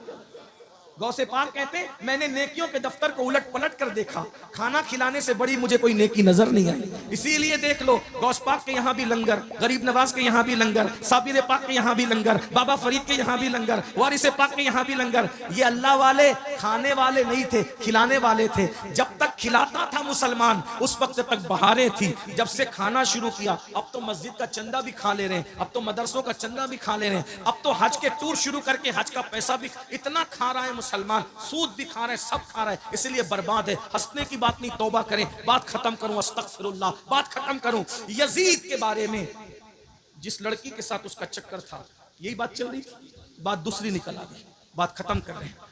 तो उस लड़की ने सरजोन से कहा कि मैं उसको काम तमाम कर दूंगा। यजीद को उसने बरगलाया कि जंगल जाएंगे और खूब ऐश करेंगे। यजीद घोड़ा लेके अकेला जंगल में आ गया, उसके पीछे बैठ गई वो लड़की, और इतना जोर से उसने घोड़ा दौड़ाया पूरे जंगल में। यजीद हाँप गया, और जब बहुत हाँप गया और पानी पानी चिल्लाया तो मशकीज़ा घोड़े पे लटक रहा था, उसने लात मार के यजीद को गिराया। और जब यजीद पानी के लिए पानी पानी चिल्ला रहा था तो उसके सीने पे वो लड़की खड़ी हो गई और खंजर निकाला। कहा तू मेरे साथ शादी करेगा बदबख्त, जो अपने नबी के नवासे का ना हुआ वो मेरा ईसाई का क्या वफादार हो सकता। ये जुल्म की, जालिम की मौत है, ये जालिम की, जुल्म से तौबा करो। इमाम हुसैन जुल्म के खात्मे की शख्सियत का नाम है, जुल्म के खिलाफ खड़ी होने वाली हस्ती। और जब उसको काटा, काटने के बाद सरजोन के साथ जो गायब हुई, उसके बाद ना सरजोन का पता चला ना उस लड़की का पता चला। यजीद को लोगों ने ढूंढा, नहीं मिला, कहीं तक ढूंढा, नहीं मिला। बिल आखिर कई दिनों के बाद लोग जंगल में गए तो देखा कि लाश में कीड़े चल रहे थे, बदबू आ रही थी। उसी हालत में उसको लाया गया और इबरतनाक अंदाज से उसकी तदफीन हुई। ये इमाम हुसैन उस हस्ती का नाम है जिसने जुल्म के खिलाफ आवाज उठाई है। इसलिए जुल्म की तरफ मत जाओ। अगर सच्चे हुसैनी है, औरतों पे जुल्म मत करो, बच्चों पे मत करो, पड़ोसियों पे मत करो, इमामों पे भी मत करो। अगर ट्रस्टी लोग मौजूद है तो वो सुन लें। आपके यूपी में, आपका यूपी कह रहा हूं आज, वरना हर रियासत हमारी है, लेकिन बात बड़ी कहने लगा इसलिए आपका यूपी कह रहा। आपके यूपी में 5 लाख तो जलसे पे खर्च करते हो, लेकिन इमाम की तनख्वाह नहीं बढ़ाते तुम लोग। जो इमाम महीने भर तुम्हारे बच्चों के कान में अजान से लेकर तुम्हारे बाप की मैयत तक और तीजे और दसवें की फातिहा तक हर वक्त तुम्हारे घर पे खड़ा है, आज वो इमाम को 10,000 12,000 देते हो। इमामों की तनख्वाह कम से कम इतनी होना चाहिए कि वो सुकून के साथ अपने घर का खर्चा चला सके। जब तुम तनख्वाह नहीं देते, वो घरों घर जाते हो ट्यूशन पढ़ाने, कहीं किसी की किराना दुकान पे काम करते, कहीं किसी टायर की दुकान पे काम करते। मुसलमानों 5-10 लाख तुम जलसे में खर्चा करते हो और इमामों की तनख्वाह नहीं बढ़ाते। और ऐसे ट्रस्टी लोग बन करके बैठे हैं, चंदे से देना है, फिर भी उन्हें दुख होता है इमाम की तनख्वाह बढ़ाने पे। जब चंदा करके ही देना है तो कम से कम 25,000 तनख्वाह दो। क्यों? तुम्हारा बेटा आइसक्रीम खाना चाहता है तो इमाम का बेटा आइसक्रीम नहीं मांगता होगा? तुम्हारी बेटी, तुम्हारी बीवी शादी के मौके पे नया ड्रेस मांगती है तो इमाम साहब की बीवी को हक नहीं है नया ड्रेस पहनने? इसीलिए हो क्या रहा है पता है? मुकर्रिर तो हमारे यहाँ बहुत मिल रहे हैं, नातखां तो बहुत मिल रहे हैं, नाजिम तो बहुत मिल रहे हैं, लेकिन अच्छे इमाम नहीं मिल रहे हैं। क्योंकि हम मुकर्रिरों की इज्जत कर रहे हैं, उनको अच्छा नजराना दे रहे हैं, नातखानों की इज्जत कर रहे हैं, उनको अच्छा नजराना दे रहे हैं। नकीब आता है, अगर फल ना भी देता है तो साया फिर भी दिया करता। पेड़ उम्मीद का ये सोच के काटा ना गया, फल नहीं आएंगे इस पे तो हवा ही देगा। ओ भाई, खुदा रा बाप की इज्जत करो, बाप की कदर करो। बाप को सोच भी नहीं सकते ये बाप तुमसे कितना प्यार करता है। कभी जाके मार्केट में देखो जवानों, अगर तुम्हें लगता हो ना कि नहीं मुझे माँ से बाप से प्यार नहीं है, वो बाप कुछ नहीं है, तो कभी मुरादाबाद की मजदूर मंडी में जाके खड़े होकर देखना। जिस दिन औलाद हो जाती है उस दिन बाप अपने शौक भूल जाता है। क्या उसका दिल नहीं था वो नए जूते पहने? उसका भी दिल था, लेकिन वो बेटे के बदन पर नए कपड़े देख के मुस्कुराता रहता है, मेरी कोई बात नहीं, मेरे बेटे ने पहन लिया गोया मैंने पहन लिया है। ये बाप होता है। और हमने इस बाप को क्या कर दिया? अजीब मिजाज बन गया, जिसे देखो माँ की तारीफ, जिसे देखो माँ की तारीफ। और भाई, बाप का भी अपना मकाम है, बाप का भी अपना रुतबा है। फरमाया गया अगर तुझे यह पता लगाना है कि तेरा रब तुझसे राजी है कि नाराज, फरमाया सुबह उठ के बाप का चेहरा देख ले, अगर बाप तुझसे राजी है तो समझ ले पैदा करने वाला खुदा भी तुझसे राजी है। कितनी बड़ी शान है बाप की, समझ रहे मेरी बात? इस महफिल में आओ, ये गौसे पाक के दीवानों की कमेटी ने ये महफिल सजाई है, ये पैगाम गौस दे रहा हूं आपको। पैगाम बगदाद है, जहां मां की इज्जत करो, बाप का भी एहतराम करना, बाप का भी एहतराम करना। आला हजरत इमाम अहमद रजा फाजिल बरेलवी अलैहि रहमत व रिजवान ने अल मलफूज में एक वाकया तहरीर फरमाया है। अभी थके तो नहीं आप? अगर थक गए हो तो सलाम पढ़े, और नहीं थके तो बोलते जरा या रसूल अल्लाह। अल्लाह सलामत रखे। आहिस्ता से मुंह हिलाया, मगर हिलाया तो आज आहिस्ता हिला, कल तेज हिलेगा, बोल दो जरा या रसूल अल्लाह। आला हजरत इमाम अहमद रजा खान फाजिल बरेलवी ने मलफूज शरीफ में एक वाकया तहरीर फरमाया। बाप बेटे दोनों साथ सफर कर रहे थे, एक बाप एक बेटा काफिले के साथ तिजारत के लिए जा रहे थे। रास्ते में बाप की तबीयत खराब हो गई। बहुत गौर से सुनना मेरी बात। बाप की तबीयत खराब हो गई, तबीयत खराब हुई, तबीयत इतनी बिगड़ी कि बाप का इंतकाल हो गया। तो सफर था पैदल का, तो रास्ते ही में दफन कर दिया बाप को, आगे चले गए। जब तिजारत से वापस पलटे, फिर उसी रास्ते से लोग आ रहे थे जहां बेटे ने बाप की कब्र बनाई थी। लेकिन अब जब आए थे शाम का वक्त था। कौन सा वक्त था? शाम का वक्त था। अल्लाह सलामत रखे, शाम का वक्त था। बेटे के दिल में आया बाप की कब्र है, फातिहा पढ़ लें। लेकिन अकल कहने लगी नहीं, शाम हो रही है, सूरज छुपने वाला है, अगर फातिहा पढ़ी तो अंधेरा हो जाएगा। अंधेरा हो गया तो हो सकता है कोई दरिंदा आए और आकर के चीर दे, फाड़ दे, मार डाले, कोई खूनी जानवर आके मार सकता है। ये ख्याल बेटे के दिल में आया। जैसी इतना ख्याल बेटे के दिल में आया, बेटा सोचने लगा आज नहीं कभी फिर पढ़ेंगे। ये सोच के बेटे ने कुछ कदम आगे बढ़ाए। अभी कुछ कदम आगे बढ़ा था कि पीछे से बड़ी अजीब आवाज आई। ऐसी दर्दनाक आवाज थी कि बेटे के कदम ठहर गए, बदन का एक एक रोंगटा खड़ा हो गया। मारे खौफ के बेटा कांपने लगा। जानते हो, यह आवाज शेर की आवाज नहीं थी, यह चीते की आवाज नहीं थी, बल्कि जब उसने मुड़ के देखा तो यह आवाज कब्र से उसके बाप की आवाज आ रही थी। उसके बाप की आवाज थी और उसने कहा था, बेटे तेरी कब्र, मेरी कब्र तेरे रास्ते में पड़ी है, और सुन, तेरे दिल में आया था कि तू मेरी कब्र पे फातिहा पढ़े, लेकिन मौत के डर से तूने कब्र पे फातिहा छोड़ दी है और मुझे छोड़ के जा रहा है। तब उस बाप ने कहा था, ए लख्ते जिगर याद कर, अगर मेरी जगह तू लेटा होता, तेरी जगह मैं होता, तो सुन, वो तू है जो वापस जा रहा है। अगर तेरी जगह मैं होता तो जहां तू है और जहां मैं हूं, इस बीच में अगर कोई आग के अंगारे बिछा देता, तो बेटे अगर अंगारों पे भी चलना पड़ता तो तेरा बाप अंगारों पे चल के आता, तुझ पे फातिहा पढ़े बगैर तेरा बाप वापस जा नहीं सकता था।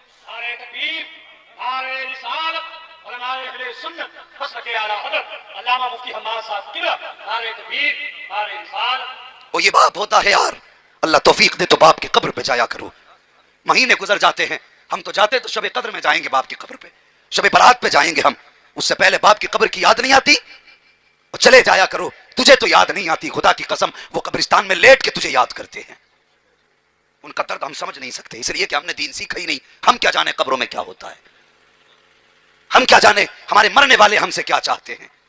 जब कोई जाता है ना, मान लो कब्र मेरी हो, इनसे मिलने वाला आए, तो जो इनसे मिलने आता है मैं उससे कहता हूं मेरे बेटे को भेज देना, कई दिन हो गए उसे देखा नहीं है। और यार कभी उनके दर्द को भी समझो, कभी उनके प्यार को भी समझो। अल्लाह तौफीक दे, अपनों की कब्रों पे जाया करो और अकेले न जाया करो, बच्चों की उंगली पकड़ के लेके जाया करो, ताकि तुम्हारे बाद तुम्हारी कब्रों पे बच्चों की आदत आने जाने की बनी रहे। अगर आज तुम नहीं जाओगे तो कल तुम्हारी कब्र पे तुम्हारी औलाद भी नहीं आएगी। याद रखना, अगर ये सोचते हो कि मौलवी को 100 रुपए देकर बख्शिश करा लेंगे तो भूल है तुम्हारी, भूल है तुम्हारी। फर्क है यार, मुझे 500 रुपए देकर दुआ कराओ, शायद वो दर्द ना हो मेरी दुआ में। 1000 रुपए देकर के कारी साहब से दुआ कराओ, शायद वो असर ना हो दुआ में। जो मोहब्बत से बेटा बाप के लिए दुआ कर सकता है, वो कोई पैसा लेने वाला तेरे मरने वाले के लिए दुआ नहीं कर सकता। तैयारी की है कोई हमने? जब बाप की बाप आई गई है, एक बात और कह दूं, मानेंगे इंशाल्लाह?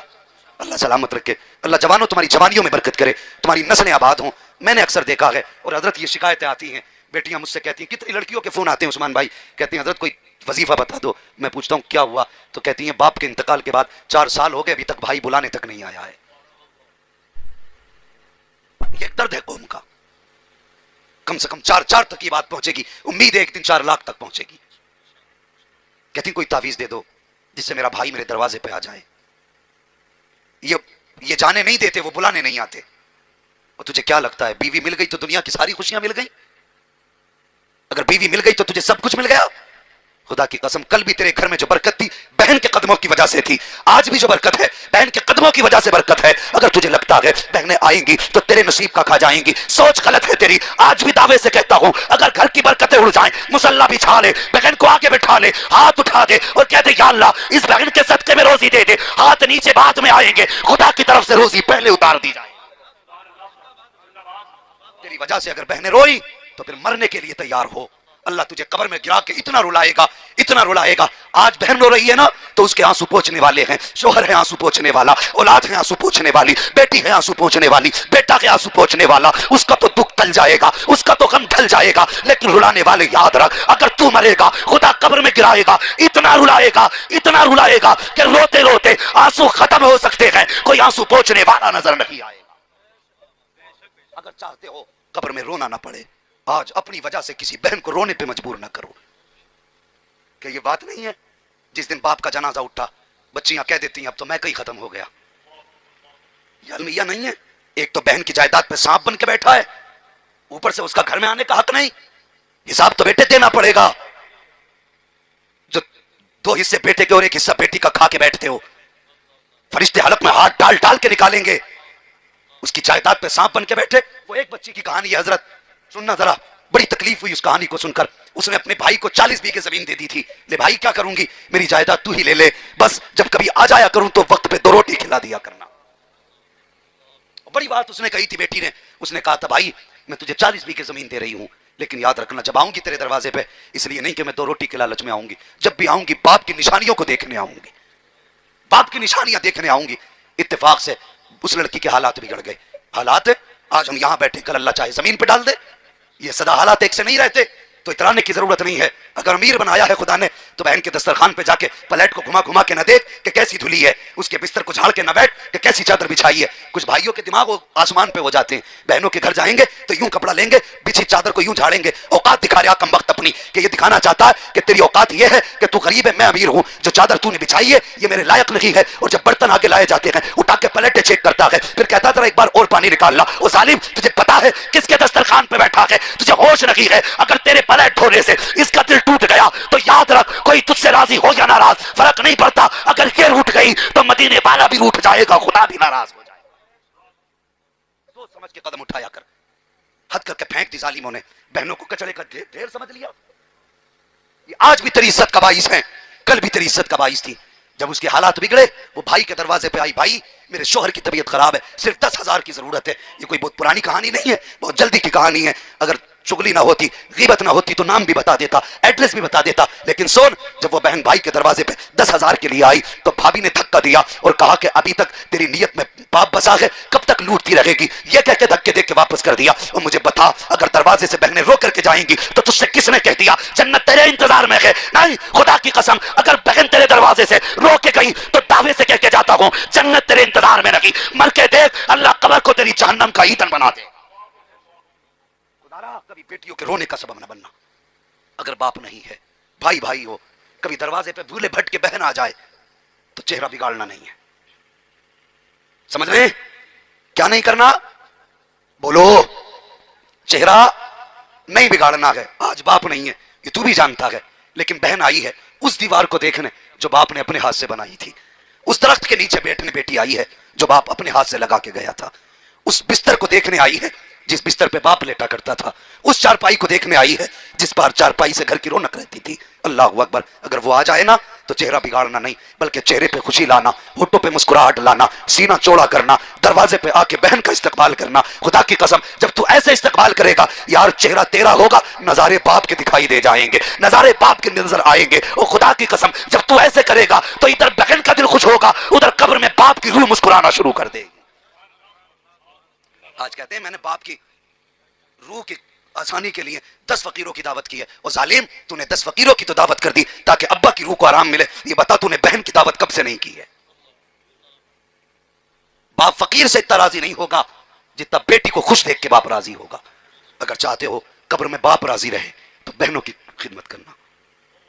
मैं अक्सर कहा करता हूं उस्मान भाई, अक्सर ये बात कहता हूं, ओ यार, मां को कभी ऊंची आवाज में भी ना बोलना, इसलिए कि ये रिश्ता बड़ा मजलूम रिश्ता है। जब ये पैदा हुई तो समाज के हाथों सताई गई। किसी ने कहा ये आई है, इसकी जगह बेटा होता, दिल टूट गया बेटी का। ये सताई गई, पैदा होने के बाद इसे ताने दिए गए, इसने होश संभाला। तू बाहर से आया, तेरा बेटा भी दौड़ के आया, बेटी भी दौड़ के आई, तूने बेटी से कहा पानी भर के ला, बेटे को गोद में उठा लिया, बेटी का फिर दिल टूट गया। वो यार, फिर बेटी सताई गई। फिर जब बेटी ने होश की दहलीज पे कदम रखा तो तू इसे देख देख के कहता था अब बेटी जवान होने लगी है, अब बेटी जवान होने लगी है। तब बेटी का दिल टूट गया, सोचती थी शायद बाप पे बोझ बन गई। जब बाप ने शादी में ताखीर की तो समाज कहने लगा कि हाथी पाल रहा है घर में, इसकी शादी क्यों नहीं करता, बैल पाल रखा है। बेटी फिर सताई गई और जब ये बाप के घर से रुखसत हुई है तो जहेज के नाम पे नोची गई, कैश के नाम पे लूटा गया, पैसे के नाम पे बेआबरू किया गया। जब ये ससुराल पहुंची है तो कभी बहू के रिश्ते में सताई गई, कभी बीवी के रिश्ते में सताई गई, कभी नंदों ने सताया है, कभी सास ने सताया है, कभी देवरों ने गालियां बकी है। ये कहां कहां न सताई गई। इतने जुल्मों के बाद जब गोद में तू आया था, मां के सारे गम धुल गए थे। उसने सोचा था अब प्यार देने वाला आ गया है, सीने से लगाने वाला बेटा आ गया है, और तुझे पालती रही, ये सोच के पालती रही जब तू जवान होगा तो मेरे गमों का इलाज करेगा, जब तू जवान होगा मेरा सहारा बनेगा। और सालिम, तू जवान हुआ, तुझसे प्यार की उम्मीद थी मां को, लेकिन तूने भी कह दिया जबान कम चलाया कर। मां का फिर दिल टूट गया। अब बता, जब बेटे ने दिल तोड़ दिया तो मां जाएगी तो किसके दरवाजे पे जाएगी? अब बता मुझे, ये किससे उम्मीद बांधेगी? तुझे 18 साल इसलिए सीने से लगा के पाला, शायद दुनिया के गम इस बेटे के प्यार से दूर हो जाएं। लेकिन जब यही बेटा मां को घूर के देखने लगे तो उस मां के जिगर पे क्या गुजरेगी? क्या वो सोचे, उसके दिल में ख्याल नहीं आता होगा क्या मेरे लगते जिगर समाज के ताने कम थे जो तूने ताने देने शुरू कर दिए? वो हया कर, तू जानता नहीं मां की कुर्बानी क्या है। मां वो है जो 9 महीने तक पेट में पालती है, 3 साल तक हाथों में पाला है, 11 साल तक सीने से लगा के पाला है, और तेरी मौत तक फिर तुझे दिल दिमाग में रख के मार पाला करती है। एक मौका ऐसा बता दे जो मां ने कभी तुझे अपने से जुदा किया हो। मां बाप 1 महीने के लिए बीमार हो जाए तो बेटा मौत की दुआ कराने लगता, 1 महीने में कि दुआ करो, अब अब्बा का हाल देखा नहीं जाता, बिस्तर पे कपड़े गंदे हो रहे हैं, मौलाना दुआ कर दो अल्लाह को मिट्टी प्यारी हो जाए। जालिम तौबा कर, तेरी जबान पे फालिज नहीं गिर जाता जब तू बाप के लिए मौत मांगता घूमता है? खुदा की कसम, अगर तेरे बारे में किसी ने कह दिया था कि ये बचेगा नहीं, तो कभी बाप ने ये नहीं कहा था डॉक्टर जहर का इंजेक्शन लगा दे। बस दुआ कर दो, ये मुझसे उठ नहीं रहा है। वो यार मैंने ऐसी माएं देखी हैं जो अपाहिज बेटों को पूरी जिंदगी पाला करती हैं। वो यार बेटे 40 साल के भी होते हैं, हाथ नहीं होते, पूरी जिंदगी माएं अपने हाथ से रोटी पका करके खिलाया करती है। अगर मुआशरे में बेटे ऐसे हो तो फिर उस मुआशरे पे अजाब नहीं आएगा तो क्या आएगा? जवानों, गौस की महफिल है, पीर, बड़े पीर साहब की महफिल है, बगदाद के शहनशाह की महफिल है। माँ बाप की इज्जत कर लो, माँ बाप से प्यार करो। ये लहजा आम लहजा नहीं, खुदा की कसम माँ बोले तो ऐसा लगता है जैसे जिब्रील बोल रहे हो, माँ मुस्कुराए तो ऐसा लगता है जन्नत की कलियां खिल गई हो। आज भी दावे से कहता हूं, एसी रूमों में लेटने वालों, खुदा की कसम एसी रूम में आज भी वो सुकून नहीं मिलता जो गर्मी 4 बरस थी। कितनी नींद तो नहीं आ रही अभी आप लोगों को? नहीं आ रही तो जरा कह दें या गौस, अल्लाह सलामत रखे। माशाअल्लाह। मैं सोच रहा था शायद सो रहे होंगे, लेकिन सुन रहे हैं आप, इसी संजीदगी से सुने। उम्र शरीफ 4 बरस है। कितना बड़ा वली है तेरा मेरा पीर। मुकद्दर पे नाज किया करो, खुदा ने कादरी बनाया है, किस्मत के धनी जिसे कादरी सिलसिला मिला है। 4 साल की उम्र शरीफ बच्चों के साथ खेल रहे हैं, लेकिन गौसे पाक का खेल भी अजीब है। आप कहते थे ला इलाहा, तो बच्चे कहते थे इल्लल्लाह। माशाअल्लाह। ला इलाहा इल्लल्लाह, ला इलाहा इल्लल्लाह, ला इलाहा इल्लल्लाह। ये खेल था आपका, बच्चों के साथ खेल रहे हैं। एक बुजुर्ग का गुजर हुआ, उन्होंने कहा अस्सलामु अलैकुम। आज कितनी अजीब बात है, आज बड़े बूढ़े सोचते हैं कि ये छोटा है ना यही सलाम करे, हम तो बड़े हो गए। नहीं, सलाम की ये जिम्मेदारी नहीं है कि छोटा ही करेगा। फरमाया जिसे मौका मिल जाए वो सलाम कर लिया करे। माशाअल्लाह, वो सलाम कर लिया करे जिसे मौका मिल जाए।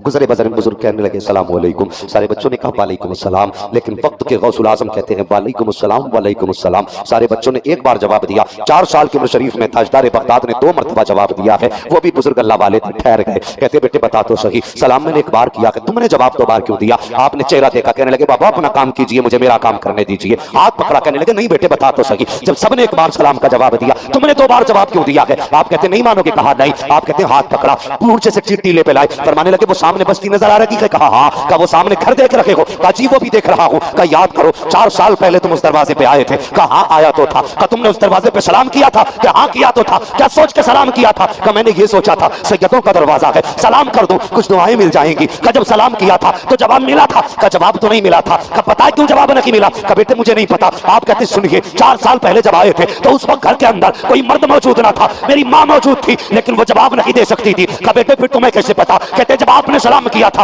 उस वक्त में अब्दुल कादिर माँ के शिकम के अंदर मौजूद था, मैंने माँ के पेट के अंदर तुम्हारे सलाम को भी सुन लिया था और तुम्हारी आवाज भी पहचान ली थी। कहा बाबा आज 4 साल हो गए हैं, ये नजरें तुम्हें देख रही थी। आज 4 साल के बाद जब तुम मिले हो मैंने 2 जवाब दिए हैं, एक जवाब दे करके आज का कर्जा उतारा है, एक जवाब दे करके 4 साल पहले का कर्जा उतारा। नारे तकबीर, नारे रिसालत, उलमाए अहले सुन्नत, मसलके आला हज़रत फैज़ाने गाजी, फैज़ाने गाजी, जश्ने गौसुल वरा।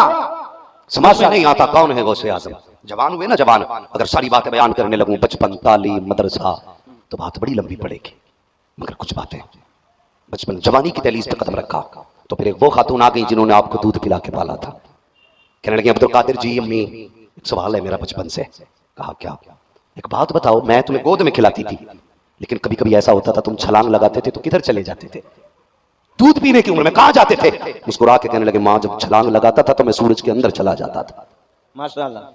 सूरज के अंदर जो लाखों किलोमीटर दूर, लाखों मील दूरी से चला दे आदमी को, वो से बात कहते हैं मगर मैं दूध की उम्र में ना उसके अंदर चला जाता था। मुस्कुरा के कहने लगे बेटे अब्दुल कादिर अब भी जा सकते हो? कहने लगे माँ वो तो बचपन था, अब अब्दुल कादिर की जवानी है। वो बचपन था अब जवानी है, जा सकते हो? कहने लगे माँ अब सूरज में इतनी ताकत नहीं जो अब्दुल कादिर को अपने अंदर संभाल ले, बल्कि आज अब्दुल कादिर का आलम यह है ऐसे 70,000 सूरज भी हो तो सारे के सारे अब्दुल कादिर के सीने में दफन हो सकते हैं। माशाअल्लाह, वाह वाह वाह, सुभान अल्लाह, अल्लाहू अकबर। बात समझ में नहीं आती कौन है अब्दुल कादिर जिलानी, शान क्या है गौसे आज़म की। अल्लाहू अकबर। आप अंदाजा तो लगाइए सरकार गौसे पाक का, सोच भी नहीं सकते, सोच भी नहीं सकते। आप दरियाई तचला के किनारे से गुजर रहे थे तो एक खातून को रोते देखा। कहने लगे जाओ अपने मुरीद से फरमाने लगे जब देखिए खातून क्यों रो रही है। मुरीद ने जाके कहा माँ खैर तो है, इतना क्यों रो रही है? चीख निकली, उसने कहा चला जा क्यों पूछता है मेरे जख्मों को न कुरेद? का बात क्या है बता तो सही। जब कहा ना बता तो सही, चीख निकली। जब जोर से रोई ना गौसे पाक खुद आ गए, कहने लगे माई खैर तो है, मैंने पूछने भेजा था कोई तकलीफ? उसने कहा जब पूछ रहे हो तो सुनो, 12 साल पहले मेरा बेटा दूल्हा बन के घर से निकला था, कश्ती में बैठा था, वो कश्ती यहीं पे डूब गई थी। आज 12 साल हो गए, रोज यहाँ के बैठती हूँ, आते जाते लोगों को देखती हूँ, किसी की कमर देखती हूँ, किसी का चेहरा देखती हूँ, और इस उम्मीद पे देखती हूँ शायद किसी चेहरे में मेरे बेटे का चेहरा नजर आ जाए, शायद किसी चेहरे में बेटे के चेहरे को देख लूं, शायद किसी सूरत में बाप की सूरत बेटे की सूरत नजर आ जाए। और मेरी कौम के जवानों तुमसे गुजारिश है, जब गाड़ियों पर बैठते हो तो मीटर नहीं देखा करते हो, एक्सीलेटर इतना खींच देते हो कि तुम्हारे कंट्रोल से गाड़ियां बाहर होती हैं, कहते हो पीछे रोने वाला कोई नहीं है, तुम्हें गलत फहमी है। अगर तुम्हारी टांग टूटती है तो तुम उस टाइम रोते हो जब वो टूटती है, लेकिन माँ बाप पूरी जिंदगी रोया करते हैं। अगर तुम्हें कुछ हो जाता है तो तुम्हें पता है तुम्हारे बाप तुम्हारे माँ बाप की कैसी गुजरेगी। अल्लाह अकबर। पूछ जाकर के बाप से कि जिसने 55 से लेकर 22 साल तक पाला, कितनी हजरतों से तुझे पाला था, जब तू फल देने लायक हुआ है तूने एक्सीडेंट करके अपनी मौत को गले लगा लिया, वो कम से कम बाप के आंसुओं का ख्याल किया होता। जब रोड पे चला करो तो बाप की फिक्र किया करो, माँ के आंसुओं का ख्याल किया करो। तुम्हें क्या लगता है तुम कब्र चले जाओगे तो कहानी बीत जाएगी? नहीं, जब तुम कब्रिस्तान जाओगे तुम्हारे बाप से लोग कहेंगे ये वो भूला जा रखा है, जब बेटा जिंदा था तो ये जवान था, जब से इसने बेटे का जनाजा उठाया है इसकी कमर टूट गई है, जब से बेटे को दफन किया है इसके बाल सफेद हो गए हैं। खुदा के पास ने बाप पे रहम किया करो, माँ पे रहम किया करो। अगर तुम हादसे के शिकार होते हो पूरी जिंदगी, अगर किसी का बेटा दूल्हा बनता है तो माँ को अपना बेटा याद आता है, जब किसी के बेटे का सेहरा बनता है तो बाप को अपना लाल याद आया करता है। और तुम्हें खुदा का वास्ता रोडों पे संभल के चला करो, तुम्हारी एक गलती तुम्हारे बाप को जिंदगी भर रुलाएगी। ये मत सोचा करो कि बाप इस सदमे को भूल जाएगा, माँ बाप कभी सदमे भूला नहीं करते हैं, ये माँ बाप होते हैं। उस खातून ने कहा था अब्दुल कादिर हराने वाले चेहरे को देखती हूँ, काश तो इस चेहरे में मुझे बेटे का चेहरा नजर आ जाए। हर जाने वाले की कमर देखती हूँ, शायद किसी जाने वाले की कमर में बेटे की कमर नजर आ जाए। सोचती रहती हूँ कहीं दाएं बाएं से बेटे की आवाज आ जाए, कहीं से बेटा आवाज दे दे, कहती है यही हसरतें लेकर के बैठी रहती हूँ। अल्लाह अकबर। इतना सुनना था, वो से पाक ने माँ के आंसू देखे, बर्दाश्त न कर सके। वो तो करीम इब्ने करीम है, सकी इब्ने सकी है, और उनकी चौखट से गैर खाली नहीं जाते थे तो उनकी चौखट से अपने कैसे खाली जा सकते थे? माँ के आंसू न देख सके। आपने फरमाया ए दरिया जो कश्ती 12 साल पहले डूबी थी, अब्दुल कादिर का हुक्म है इसे वापस कर दे। इतना कहना था, डूबी कश्ती बाहर निकली, औरत ने कदम पकड़े, कहा बाबा तू है कौन? फरमाते माँ मुझे अब्दुल कादिर जिलानी कहते हैं, महबूब सुभानी। नारे तकबीर, नारे रिसालत, उलमाए अहले सुन्नत, फैज़ाने गौसे आज़म, फैज़ाने गौसे आज़म, नारे तकबीर, नारे रिसालत। जिसने 12 साल की कश्ती निकाल दी उसे अब्दुल कादिर जिलानी कहते हैं, अब्दुल कादिर जिलानी कहते हैं। और गौसे पाक खुदा की कसम जिन्होंने उनका हाथ थामा उनकी तो शान ही निराली है। गौसे पाक तो फरमाते हैं जो मेरे मदरसे से गुजर के चला जाता है वो भी जन्नती हो जाता है। माशाअल्लाह। जो सिर्फ से गुजर जाए जन्नती है। अल्लाह अकबर। जिन्होंने जिंदगी भर उनकी खिदमतें की होंगी वो कितने शान वाले होंगे, कितने शान वाले होंगे। हाँ, ये मेरे गौसे पाक की शान है। बात तो बहुत लंबी होगी, बस इतना सुन लें। गौसे पाक ने एक पैर पे खड़े होकर के ना एक रात में पूरा कुरान मुकम्मल किया, पूरा कुरान। ये आपने सुना होगा, 40 साल तक आपने इशा में वजू किया, पूरी रात नमाज पढ़ते रहे, उसी वजू से फजर की नमाजें अदा की है। ये सरकार गौसे पाक है, ये शान है सरकार गौसे पाक की। कबे का तवाफ कर रहे हैं, आवाज आ रही है अब्दुल कादिर मांग क्या मांगता है? कहते मालिक एक वादा कर ले। कौन सा? का वादा कर जो मेरा होगा वो तेरा होगा। आवाज आई अब्दुल कादिर जो कादरी होगा वो जन्नती होगा। माशाअल्लाह। कहते हैं अल्लाह वादा करना, वादा करना मेरे चाहने वालों को जन्नत देगा, मरने से पहले तौबा की तौफीक देगा। आवाज आई अब्दुल कादिर जा जो कादरी होगा मैं उस वक्त तक मौत नहीं दूंगा जब तक उसे गुनाहों से तौबा की तौफीक नहीं दे दूंगा। सुभान अल्लाह, माशाअल्लाह। तौबा की तौफीक नहीं दे दूंगा। सारे लोग 11वीं करते हैं ना, करते हैं ना सारे 11वीं। कुछ लोग हाथ नहीं उठा रहे, लग रहा है 24 भी बैठे हैं क्या भाई? अब तो सारे 25 हो गए। अल्लाह सलामत रखे। लेकिन एक बात याद रखना, 11वीं में मुंड मुंड के हिसाब से लोग करते हैं। हमारा अकीदा यह 11 ही रुपए देने 11वीं में, चाहे जेब भरी हो पैसे से देगा 11 ही रुपए। 11वीं की निस्बत से 11 रुपए, 1100 में भी तो 11वीं की निस्बत है भाई, 11,000 में भी तो 11वीं की निस्बत है। अल्लाह ने पैसे दिया ना, कभी 1100 दे के गोश्त की 11वीं किया कर, कभी 11,000 लगा के 11वीं किया कर। फरमाया गया जो उनकी 11वीं करेगा ना वो कभी भूखा नहीं मरेगा। माशाअल्लाह, सुभान अल्लाह। कभी भूखा नहीं मरेगा। जिस घर में गौस की 11वीं होगी उसमें कभी भूत नहीं आया करते हैं। लिख दो दरवाजे पे गौसिया मंजिल, फिर देख आफतें दरवाजे से लौट जाएंगी, अंदर आने की हिम्मत नहीं होगी। पावर है गौसे पाक के नाम में। अल्लाह अकबर, ये शान है। गौसे पाक भी तकरीर करते थे, जब आप तकरीर करते थे तो 70-70 हजार लोग आपके जलसे में आते थे। कितने? 70,000। हाँ, और कमाल ये तभी ना माइक की तकरीर होती थी, जितनी आवाज आगे वाले को आती थी उतनी आवाज पीछे वाले को जाया करती थी। माशाल्लाह। समझ रहे मेरी बात? ये शान को से पाक की थी। कई कई हजार तो मुर्दा निकला करते थे। ऐसी तकरीर आप किया करते थे, ऐसी तकरीर। एक दिन आप तकरीर कर रहे ना, आसमान की तरफ देखा, कहने लगे, फरमाने लगे, खिज़र और बनी इसराइल के दौर के शख्स, आज आ, तू बनी इसराइल की उम्मत का वली है, आज मोहम्मद के वली, उम्मत की वली की भी बातें सुन के चला जा। माशाल्लाह। देखना आज हुजूर की उम्मत का वली कैसी बातें करता है। अल्लाह अकबर, ये शान सरकार है, वो से बात की है, वो से बात की शान। किसी ने पूछा, हुजूर आप किस पाए के वली हैं? आपने अपनी एड़ी को देखा, फरमाने लगे, जब तक मैं ये एड़ी का निशान ना लगाऊं उस वक्त तक खुदा किसी को वली बनाता ही नहीं है। माशाल्लाह। जो वली कब्ल हुए, बाद हुए या होंगे, सब अदब रखते हैं दिल में मेरे मौला तेरा। सुभान अल्लाह। माशाल्लाह। से पाक है कौन? आज भी अगर आवाज दे दो बगदाद से मदद आ जाया करती है, मदद आ जाती है। हर बंदा 11वीं मनाना चाहिए। मनाएंगे 11वीं? जी बोलो इंशाल्लाह। इंशाल्लाह। नहीं, कुछ लोगों को सिर्फ खाने की आदत होती, बनाने की नहीं होती। 11वीं का दिन आएगा ना, कुर्ता टोपी पहना, नया वुजू किया और निकल गए हाथ में तस्वीर लेके कि कोई तो आवाज देगा फातिहा के लिए, हो ही पेट भर लेंगे। हाँ, ऐसे लोग भी है भाई, पकाते नहीं, मोहल्ले भर में खाते घूम रहे। और कुछ ऐसे भी हैं जो कहेंगे नहीं जी शिर्क है बिरयानी, बिदअत है मुर्गा। मौलवी साहब तकरीर कर रहे थे, पूरी ताकत लगा दी मस्जिद में। शिर्क है, उनका मुर्गा भी शिर्क, उनका हलवा भी शिर्क, उनकी बिरयानी भी शिर्क। औरत भी जिद्दी थी। अक्सर औरतें शौहर के खिलाफ ही होती है। शौहर वली भी हो ना तो औरत तस्लीम नहीं कर सकती है। बहुत बड़े वली गुजरे, मुरीद मिलने आ गया उनसे और दरवाजे पे पहुंचा, बीवी ने निकले, कौन? कब? फला साहब हैं। जब इतना कहा ना शौहर के बारे में फला साहब है, तो डायरेक्ट अंदर से आवाज आई, तू भी ठलुआ है? वो तो है ही ठलुआ, तू भी ठलुआ? जा कहीं जंगलों में फिर रहा होगा। उसने कहा, बड़ा अजीब मामला, इलाके में बड़ा चर्चा सुना जनाब का, ये तो बहुत पाए के बुजुर्ग के घर में तो कोई इज्जत नहीं। बीवी कहती है वो भी ठलुआ करने लगे, उसके चक्कर में मुझे भी सुनने मिल गई। गुस्सा आ गया, कहां मिलेगा, कहां होगा, कहीं जंगलों में। ढूंढते ढूंढते पहुंचा, क्या देखता कि जनाब शेर के ऊपर बैठ के आ रहे थे, शेर के ऊपर। मुस्कुरा के सलाम किया, कहने लगा, जनाब शेर कब्जे में कर रखा, औरत कब्जे में नहीं होती। माशाल्लाह। वली थे भाई, कहने लगे शेर कब्जे में कर रखा है, औरत कब्जे में नहीं आई। मुस्कुरा के कहने लगे, उसी की तो वजह है जो शेर मेरे कब्जे में है। कहने लगे, ये कैसे हो सकता है? कहने लगे, सुनो, जब कोई औरत के तीखे जुमले बर्दाश्त करता है ना, उसके हर गाली, हर ताने के बदले में अल्लाह शोहर के रुतबे बुलंद कर देता है। माशाल्लाह। कहने लगा, मैं वली नहीं था, लेकिन जब से बीवी के सख्त सख्त जुमले बर्दाश्त किए, अल्लाह ने मुझे ये रुतबा दे दिया है, मैं उसकी कड़वी बातें बर्दाश्त करता हूं तो सारी चीजें मेरी बातें बर्दाश्त करने लग गई है। पूरी दुनिया मान जाएगी, औरत नहीं मानती है, नहीं मानती औरत। यही जनाब घर गए ना, आगे टहल के, हाँ कि तुम भी कोई वली हो?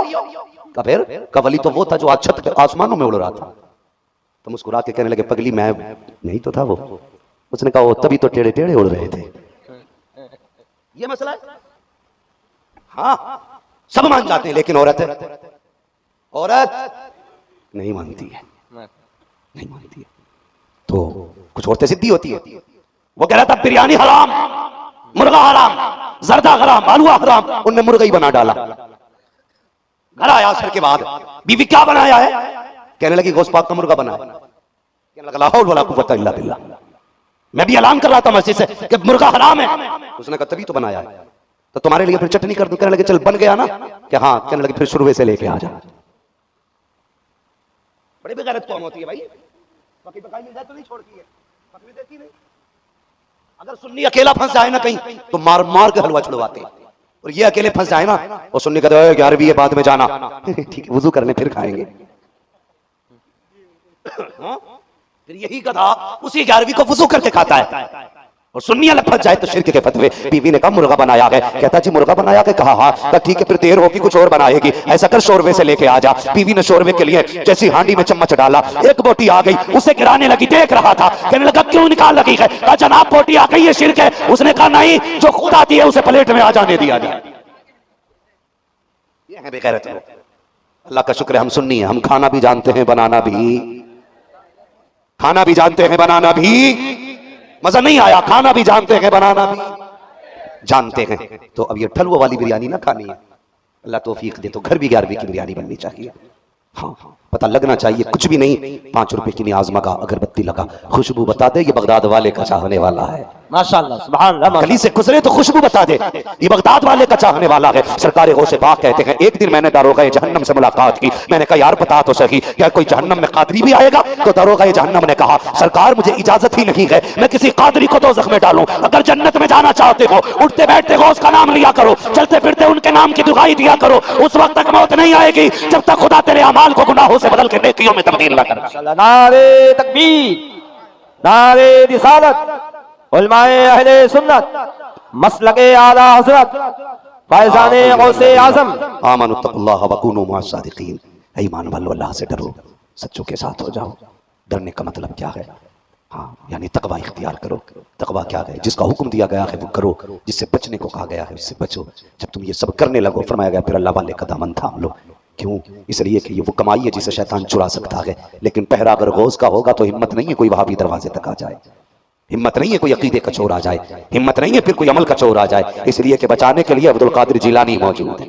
फरमाया करते मेरा मुरीद पूरब में हो और मैं पश्चिम में हूँ, और उसका सतर खुल जाए, खुदा ने वो ताकत अब्दुल कादिर को दी है कि मैं यहाँ से हाथ बढ़ा करके मुरीद का सतर छुपा दिया करता हूँ। ये है सरकार गौसे पाक, ये है सरकार गौसे पाक। अल्लाह ताला हम सबको सच्चा पक्का कादरी बनाए, सबको पक्का कादरी बनाए। अल्लाह ताला हमें मौत देना तो गौसे पाक की गुलामी में मौत अता फरमा, और अल्लाह क़यामत में उन्हीं के गुलामों की सफ में जगह इनायत फरमाए। हाँ, दुल्हा बनाए जाएंगे जब गौस हश्र में, हम कादरी भी जाएंगे उनकी बारात में।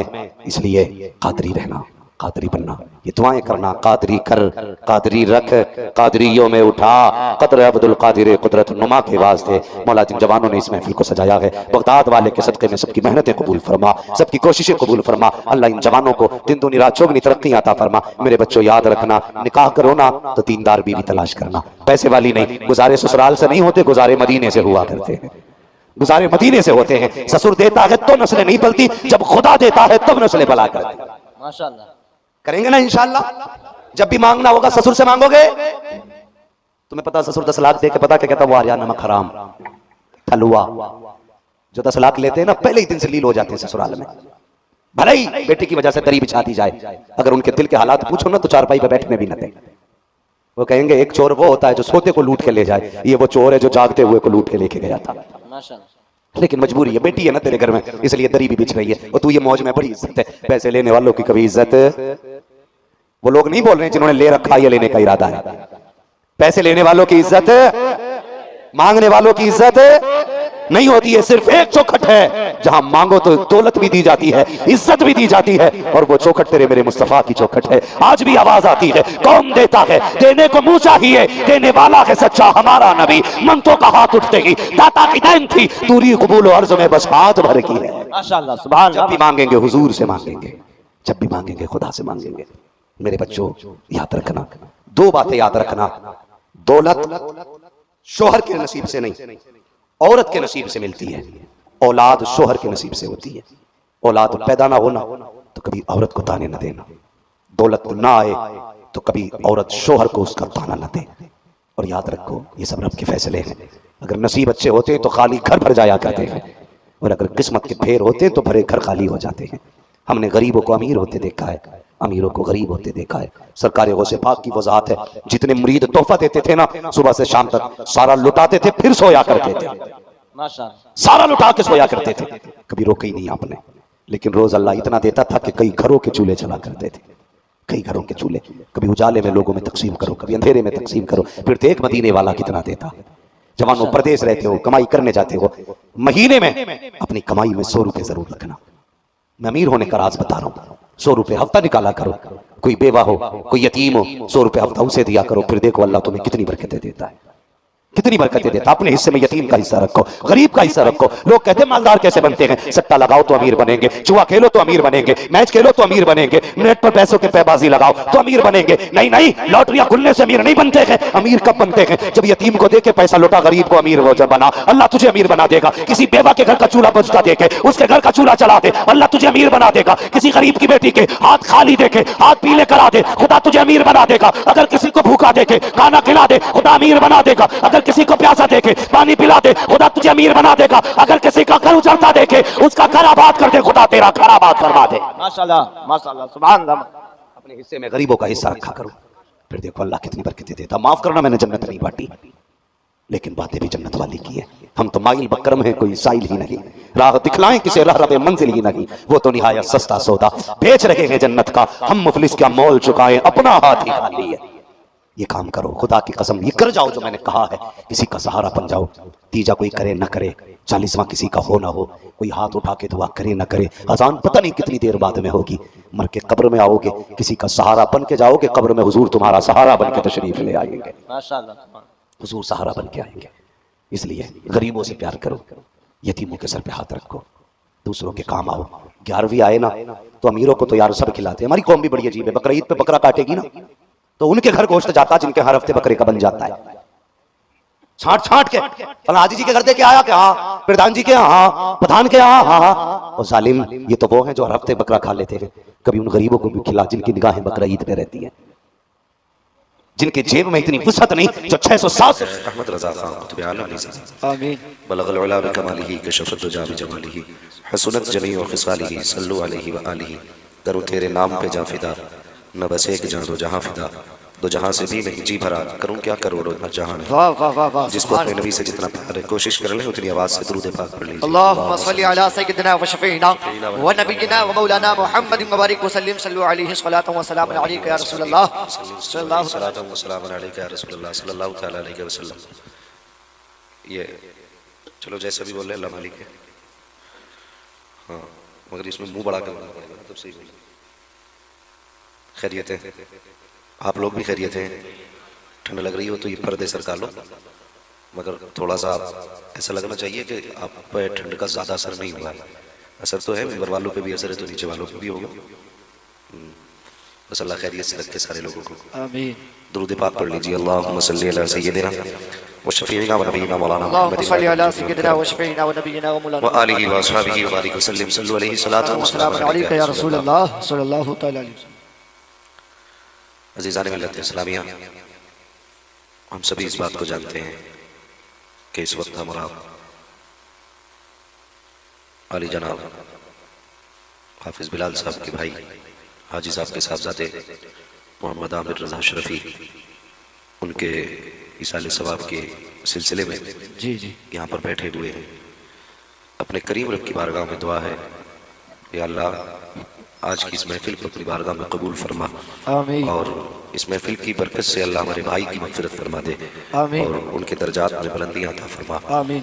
अज़ीज़ान मिल्लत इस्लामिया, आए दिन एक के बाद दीगरे मौतें हो रही हैं, जी इंतकाल है, कब्रें हैं, कब्रिस्तान हैं, जनाजे हैं, ये मुसलसल आने वाली खबरें यकीनन ये हमें और आपको आगाह कर रही हैं और कुछ न कुछ बताना चाहती हैं। आज हम बैठे हैं आमिर भाई के इसाले सवाब के लिए, कल हम नहीं होंगे, लोग बैठे होंगे, और ये भी अल्लाह ही जानता है किसके नसीब में जनाजा है जी और जी किसके नसीब में नहीं है। जी।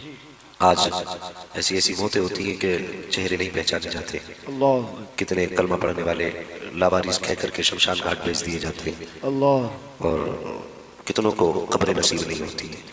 अल्लाह से दुआएं कि अगर अल्लाह जब भी मौत दे, इज्जत की मौत दे, ईमान की मौत दे। आमीन। ये भी बड़ी बात है, नसीब की बात है। अगर इज्जत से मौत आ जाए और बिस्तर पे मौत आ जाए तो जी ये भी बड़ी बात है, बिस्तर पे मौत आ जाए।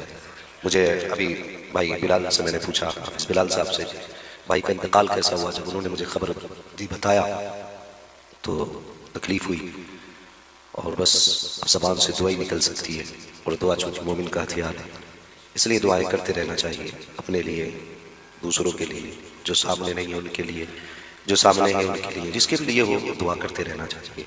मैं जवानों तुमसे बात कह दूँ, वो तो इंतकाल एक एक्सीडेंट लाइलमी में हुआ, जानबूझ करके नहीं हुआ, लेकिन अक्सर रोडों पे जब गुजरना होता है, निकलना होता है, तो कुछ जवानों की गलतियाँ दिखाई देती हैं। हम जब गाड़ी पे बैठ जाते हैं ना, तो फिर एक्सीलेटर इतना खींच देते हैं कि हमें मीटर ही दिखाई नहीं देता। होश में चला करो।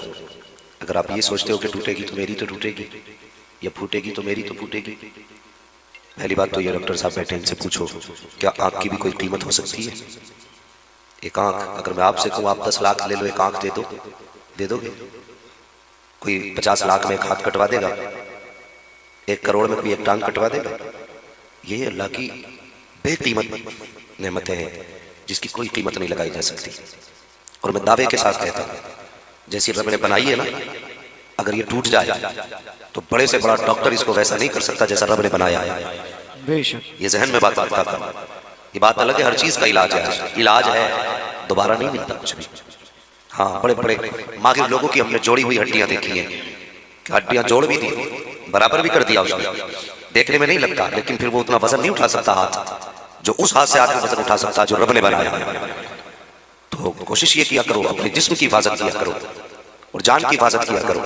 घर से निकलते वक्त सोच लिया करो तुम्हारे पीछे भी कोई है। और जो हॉस्पिटल वगैरह में लोग रहते हैं वो इस चीज को अच्छी तरह समझेंगे जो मैं बात कहने लगा हूँ। जब कोई बंदा एक्सीडेंट हो जाता है किसी का, या कोई टूट फूट हो जाती है, वो तो बिस्तर पे लेट जाता है, एक बार दर्द हुआ वो लेट गया, लेकिन तुझे पता है तेरे घर वालों को कितनी बार दर्द होता है, अल्लाह, कितनी परेशानियों का सामना करना पड़ता है उन्हें। खुदा मेहरबानी करे, घर से जब निकला करें तो सबसे पहले बिस्मिल्लाह पढ़ के निकला करें। बेशक और ये नूरानी जमात बैठी है, कुरान वालों की जमात है, इनसे सीखो। जब सफर में निकलना है तो हमें क्या पढ़ना चाहिए, सफर पे जाते वक्त हमें क्या पढ़ना चाहिए, ये इनसे पूछिए। गाड़ी पे सवार हो, सफर की दुआ जरूर पढ़े। लेकिन आज हमने बड़ी अजीब तरक्की कर ली है। वो किसी ने कहा था ना कि वो अंधेरा ही भला था कि कदम राह पे थे, रोशनी लाई है मंजिल से बहुत दूर हमें। कि मौलाना हमने तरक्की की है। मैंने कौन सी तरक्की की? कहने लगे अब तो गाड़ियों में एयरबैग आने लगे। एयरबैग आ रहे हैं, क्या फायदा भाई, कि एक्सीडेंट हो जाएगा तो मरेगा ही नहीं। मैंने कहा तुझसे किसने कह दिया? मेरा रब तो ये कहता अगर 7 तालों में भी बंद हो जाओ तो मौत वहां भी नहीं छोड़ेगी। तुझे किसने बता दिया कि एयरबैग बचाएंगे? हमारा जो जहन है ना, ये मादियत की तरफ जा रहा है, हम वसाइल की तरफ दौड़ रहे हैं, अपने रब की तरफ नहीं दौड़ रहे। दुनिया कहती है साइंस ने तरक्की की है, मैं आज भी चैलेंज के साथ कहता हूँ 1400 साल से ज्यादा अरसा बीत गया, जो फिक्र और जो समझ और जो पैगाम मेरे नबी ने दिया था आज तक साइंस उसके करते पा तक भी नहीं पहुंची। जी हक। जो लोग कह रहे हैं एयरबैग से जिंदगी बचेगी, मेरी बात समझ में नहीं आती। जिंदगी देने वाला अल्लाह, मौत देने वाला अल्लाह, तो तेरे एयरबैग क्या हिफाजत करेंगे? अगर हिफाजत ही करानी है ना तो फिर वो कर जो मुस्तफा ने कहा और मेरे हुजूर ने कहा, जब कोई एक दूसरे से जुदा हुआ करे तो एक दूसरे से मुसाफा करके फी अमानिल्लाह कह दिया करे, अल्लाह के अमान में दे दिया करो। या अल्लाह ये घर से जा रहा है, ये मेरा बेटा है, मैंने तेरी अमान में दिया। ये मेरा भाई जा रहा है, तेरी अमान में दिया। मेरा बाप जा रहा है, तेरी अमान में दिया। शोहर घर से निकले, बीवी मुसल्ला बिछा दे, या अल्लाह मेरा सरताज जा रहा है, मैंने तेरी अमान में दे दिया है। या अल्लाह सुहागन छोड़ के जा रहा है, सुहाग के जोड़े में मिलाना, मालिक सफेद जोड़े में न मिलाना। अगर तू सस्ते में सर रख के इतना कह देगी और बाप बेटे को रुखसत करते वक्त फी अमानिल्लाह कह देगा, भाई भाई को रुखसत करते वक्त खुदा हाफिज फी अमानिल्लाह कहेगा, दावे के साथ कहता हूँ सिर्फ बाप बड़ा क्या, मुरादाबाद क्या, दिल्ली क्या, दुनिया में घुमाओगे कोई भी मुसीबत करीब नहीं आ सकती। इसलिए कि मुसीबत करीब कैसे आ सकती है जब तुमने उसको खुदा के हिफ्ज़ व अमान में दे दिया।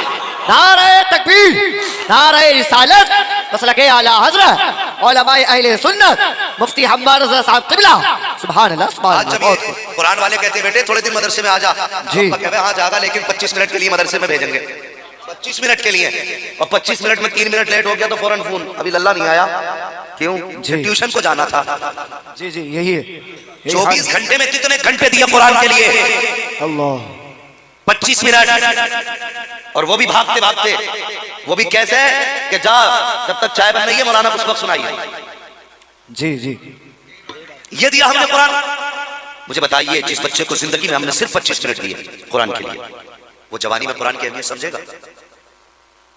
जिसको हमने 12 घंटे कुत्ता बिल्ली पढ़ाने के लिए दिए और 25 मिनट कुरान पढ़ाने के लिए दिए, अल्लाह, तो वो तो यही कहेगा ना हज़रत कि कुत्ता बिल्ली ज्यादा है। तभी इसके लिए 12 घंटे और कुरान अहम नहीं, इसलिए 25 मिनट है।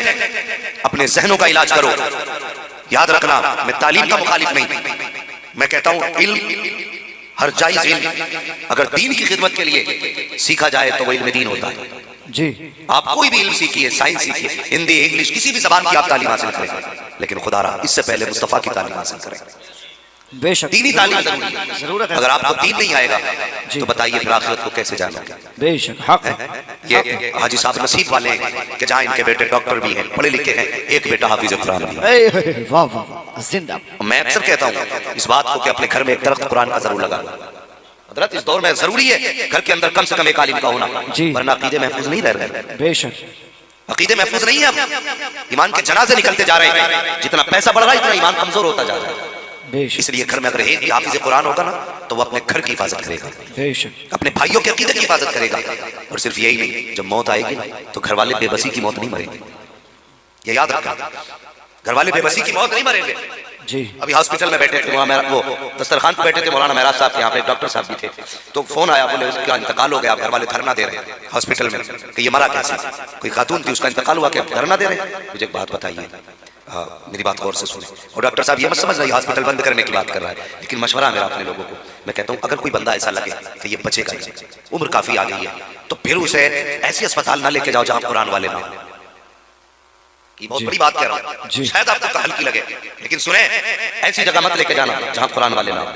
आईसीयू में बंदे को डाल दिया, किसी को भी ले लो, फर्ज कर लो मुझे आईसीयू में डाल दिया, बिस्तर नापाक, चादर नापाक, जो लोशन दवाइयां लगाई जाती है वो सारी, जो बदन के ऊपर लगाई जाती है वो सारी नापाक होती है। और जो कंपाउंडर होते हैं उन्हें किसी को नापाक होने का इल्म है, उनमें से अक्सर मुसलमान ही नहीं तो पाक कहां से होंगे वो जी। अब बंदा जब मौत के फरिश्तों को देखता है तो मुझे बताओ वो क्या सोचता है? वो सोचता काश कोई मुझे कलमा पढ़ाने वाला हो, कोई मुझे कुरान सुनाने वाला हो, अल्लाह, कोई मेरा अपना हो। ऐसी बेबसी की मौत जहां बिस्तर भी नापाक, कमरा भी नापाक, लोग भी नापाक, कोई अपनी सोच का नहीं, कोई कुरान सुनाने वाला नहीं, इतनी बेबसी की मौत। और यार ऐसे इलाज से अच्छा था कि अपने बाप को घर में लेटा था, उसकी खिदमत करता, सांसें थमने लगती, बेटा खड़ा होता, कहता बाप उदास ना हो, सूरह रहमान मैं पढ़ के सुनाऊंगा, यासीन मैं पढ़ के सुनाऊंगा, फातिहा मैं पढ़ के सुनाऊंगा, तो कुरान पढ़ता जाता, तेरे बाप की सांसें चलती जाती, इधर कुरान के पारे मुकम्मल होते, उधर सांसें मुकम्मल हो जाती, फरिश्ते कहते मालिक किधर लेके जाना है, आवाज आती, फरिश्तों जन्नत में ले जाओ, इसने आखिरी सांसों में गाने नहीं सुने हैं, अगर सुने हैं तो कुरान के तराने सुने। वाह वाह वाह, नारे तकबीर, नारे रिसालत, मसलके आला हजरत, पैगामे इस्लाम, मुफ्ती हम्माद मुरादाबादी, सुभान अल्लाह सुभान अल्लाह, जिंदा जिंदा। बहुत अच्छे माशाअल्लाह। अगर इज्जत से जी ना सके तो कम से कम इज्जत से मरने का तो मौका दे दो, कम से कम इज्जत से मरने का मौका दो, ताकि बंदा जब अपनों के बीच में वो अपनी कह भी ले, उनकी सुन भी ले, और जब उसके पास अपने होंगे तो मेहरबानी करें, इस चीज का ख्याल करें। हाँ, ये नहीं कि किसी को ही ना लेके जाओ, मरने वाला दिखे, बहाना मत ढूंढ लेना, इलाज भी कराइए। मगर मेरा जो कहने का मकसद है वो लोग समझ गए होंगे जो समझदार हैं। बहरहाल मैं अर्ज कर रहा था, घर से निकला करो ना तो मुस्तफ़ा की तालीम के मुताबिक निकला करो, फी अमानिल्लाह कह के निकला करो, खुदा हाफिज कह के निकला करो। हमारे बच्चे देखो, आज हमारे बच्चों को A to Z सब याद है जी, वो भी बता देते हैं बेटे A for एप्पल और B for क्या क्या बोलते हैं भाई वो। बहरहाल हमें इतनी महारत नहीं है जो भी बोलते होंगे, लेकिन ये याद है। हमारे बच्चों को अगर याद नहीं है ना तो कल में याद नहीं है, हमारे बच्चों को कल में याद नहीं है, कुरान की आयतें याद नहीं है। घर में छोटे बच्चे हो ना, आदत डालिए उनकी कुरान की आदत डालिए, उन्हें छोटी छोटी सूरतें याद कराइए, और अपने घर वालों को ये वसीयत कर दिया करो। अब तो मौत की कोई उम्र ही नहीं है ना, कभी भी मौत, पहले से कभी मौत की कोई उम्र नहीं हुई। ये नहीं था कि साहब के बचपन में नहीं मरना, लेकिन अब जवानी में ज्यादा हादसे हो रहे हैं, अक्सर लोग छोटे छोटे बच्चे छोड़ के जा रहे हैं, अक्सर लोगों का यह हाल है।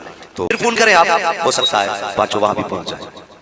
आपको दर्द हो, मुसीबत हो, परेशानी हो, हॉस्पिटल में आप हो सकता है वहां पहुंच जाए, लेकिन अगर किसी दोस्त का इंतकाल हो जाए और फिर उसके 5 दोस्तों को बुलाइए और कहिए इसके कपड़े उतारो, अल्लाह, फिर मुझे बताइए कितने दोस्त कपड़े उतारने आएंगे इसके।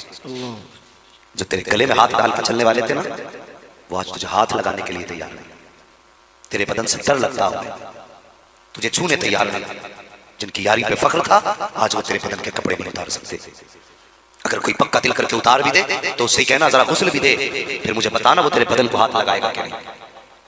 आज दुनिया में यारों की, दोस्तों की कमी नहीं है लोगों के पास, लेकिन नहलाने वाले नजर नहीं आते जी, नहलाने वाले नजर नहीं आते।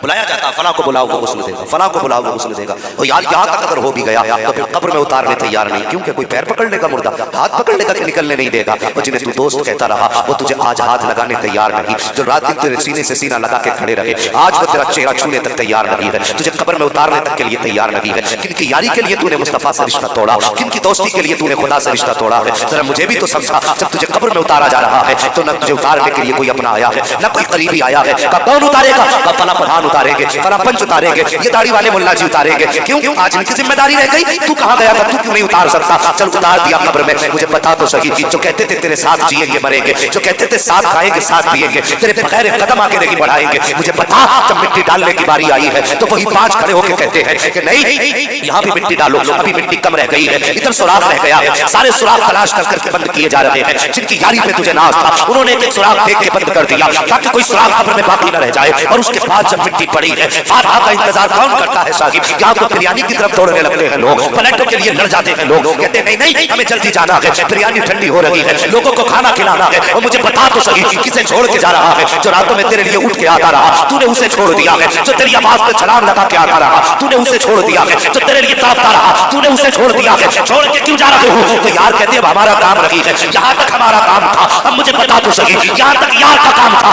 आगे काम कौन चलाएगा? जहाँ छोड़ के जा रहे हो वो तो अंधेरे का घर है, वो तो कीड़े मकोड़ों का घर है, वहाँ कोई यारो मददगार नहीं है, कोई मुनीस व गमखार नहीं है। इसका दिल कौन लगाएगा? इससे बातें कौन करेगा? बैठो ठहरो कब्र पे, क्यों नहीं ठहरते? कहते वक्त नहीं है। हाँ तेरे पास आज इसके लिए वक्त नहीं है, अगर है तो किसके पास वक्त है? तो सुन, मदीने से आवाज आती है, खंजर चले किसी पे तड़पते हैं हम अमीर, सारे जहां कत्ल हमारे जिगर में है। जब छोड़ के तुम आते हो सबने रिश्ता तोड़ा है, इधर चेहरे से कफन हटाया बाद में जाता है, मदीने वाला कब्र में पहले आ जाया। नारे तकबीर, नारे रिसालत, मसलके आला हज़रत, उलमाए अहले सुन्नत, ताजदारे खत्म नबुव्वह, ताजदारे खत्म नबुव्वह, मुफ्ती हम्माद मुरादाबादी। सुभान अल्लाह, सुभान अल्लाह। सिर्फ हुजूर कब्र में आएंगे तो जब उनकी यारी सच्ची है तो फिर यारी हुजूर ही से करो। दुनिया की यारी रुसवा करेगी, जलील करेगी, हुजूर की यारी तुम्हें इज्जतें अता करेगी। हुजूर का प्यार तुम्हें बरकतें बख्शेगा, यहाँ भी कामयाबी मिलेगी, मरने के बाद कब्र में भी कामयाबी मिलेगी। अल्लाह अकबर। मैं अक्सर कहता हूँ कि किसी से भी मोहब्बत करने की कुछ वजूहात होती है, किसी वजह से, किसी रीजन से प्यार किया जाता है। किसी से भी इसलिए प्यार होता है या तो वो बहुत हसीन है इसलिए लोग प्यार करते हैं, या फिर वो बहुत ज्यादा ताकतवर है इसलिए प्यार करते हैं, या फिर वो बहुत ज्यादा पैसे वाला है इसलिए प्यार करते हैं। मैं कहता हूँ किसी भी एंगल से देखो, मेरे हुजूर को हर एतबार से जहां से देखोगे अपने वक्त का ताजदार नजर आएगा। अगर हुस्न में देखो तो खुदा की कसम मेरे हुजूर के हुस्न का जवाब ही हुस्न कितना। मेराज की रात आई, रब ने फरमाया जिब्रील जी रब जलील महबूब को दूल्हा बना के ला। रात कौन सी थी? 27वीं। चांद कितना बड़ा होता है 27वीं शब में? इतना बड़ा तो होता ही है ना। अल्लाह सलामत रखे, कुछ लोगों ने सर हिला दिया। इतना बड़ा चांद 27वीं शब में, अल्लाह सलामत रखे। बहुत गौर से सुनने माशाअल्लाह। हाँ 27वीं शब में ना तो चांद मिलेगा आपको रात में और ना ही सूरज। 27वीं शब में तो चांद भी छुप जाता है ना। 27वीं शब कौन सी समझ रहे ना? अब आप भी बता दो कितना बड़ा चांद होता है? छुप जाता है ना चांद 27 में। और फिर मुफस्सिरीन मुअर्रिखीन ने लिखा उस रात में जो 27वीं शब तो थी लेकिन साथ में बादल भी थे, हल्की हल्की बारिश भी थी। अब पूछो इन बुजुर्गों से जिनके बाल सफेद हो गए, हमें क्या पता इस मौसम के बारे में। और जवानों रात दिन चाय के पट्टों पे बैठ के वक्त गुजारते हो, कभी सफेद दाढ़ी वालों के पास भी बैठा करो। बेटे इल्म किताबों से मिल जाता है लेकिन तजर्बा जो है ना वो सिर्फ सोहबतों से मिला करता है। जी ये याद रखो, तजर्बा सोहबत से मिलता है। इल्म 10 साल का किताबों से 1 साल में हासिल किया जा सकता है, लेकिन तजर्बा 80 साल का 80 साल ही में होता है। इनके पास बैठा करो, बैठते ही नहीं। टाइम मिला मोबाइल में, फुर्सत मिली चाय की दुकान पे, कभी बड़ों के पास बैठे नहीं, बाप के पास वक्त नहीं दिया, फिर अक्ल आए कहां से? अब अक्लों की जरूरत भी क्या, सब कुछ तो मोबाइल में था। या बारिश कब होगी? ओहो 3 दिन रहेगी भाई, तो उसी हिसाब से कपड़े खरीदने गया कि मौसम विभाग ने 3 दिन की बारिश घोषित कर दी है, अब कपड़े ले आओ सर्दी की। वो दौर कितना अच्छा था। कभी कभी ख्याल आता है, हमारे दादा हमें बताते हैं, कहते बेटे पहले ये इंजन वगैरह इतने नहीं थे, कुओं का दौर था, तो कहते हैं कि जब धान लगाने होते थे ना तो लोग आसमान की तरफ देखते थे, आसमान की तरफ देखते थे, अल्लाह बारिश कब होगी का। जब लोगों की नजरें ज्यादा उठती थी तो बस समझ लेना बादल इकट्ठा होना शुरू हो जाते थे। ये नियत थी पहले की। और वो बचपन में हमने देखा था तो वो बच्चे जब बारिश नहीं होती थी ना तो घर घर जाते थे, पानी डालते थे एक दूसरे के ऊपर और वो कोई अपना खेल करते थे, घर घर से दाने लिए। इन कामों में सच्चाई देखो कितनी। दाने लेते थे घर घर से और दाने लेकर के उसमें फिर बच्चे अपने हिसाब से फाता कराते थे। तो 1-2 बार ऐसा होता था बारिश हो जाती थी। आज तो लंबी दाढ़ी है, कुत्ता जुब्बा खूब है, दुआएं करते करते जबान किस गई, बारिश ही नहीं हुई है। ये हालात नहीं। पहले बच्चे अगर पानी गिरा के कहते थे अल्लाह बारिश कर दे है तो बारिश हो जाती थी। असल में उनके अंदर सच्चाई थी, आज हमारे अंदर सच्चाई नहीं है। कितने किसानों को तो महीने गुजर जाते हैं आसमान की तरफ देखे हुए, उन्हें मतलब ही कि आसमान की तरफ देखने के लिए हो तो हो, वरना इंजन है, वो भी नहीं तो लाइट है, बटन दबाएंगे समर चलाएंगे। तो जब हमने देखना ही छोड़ दिया तो उसने भी वक्त में बरसना छोड़ दिया। ये सच्चाइयां खत्म हो गई।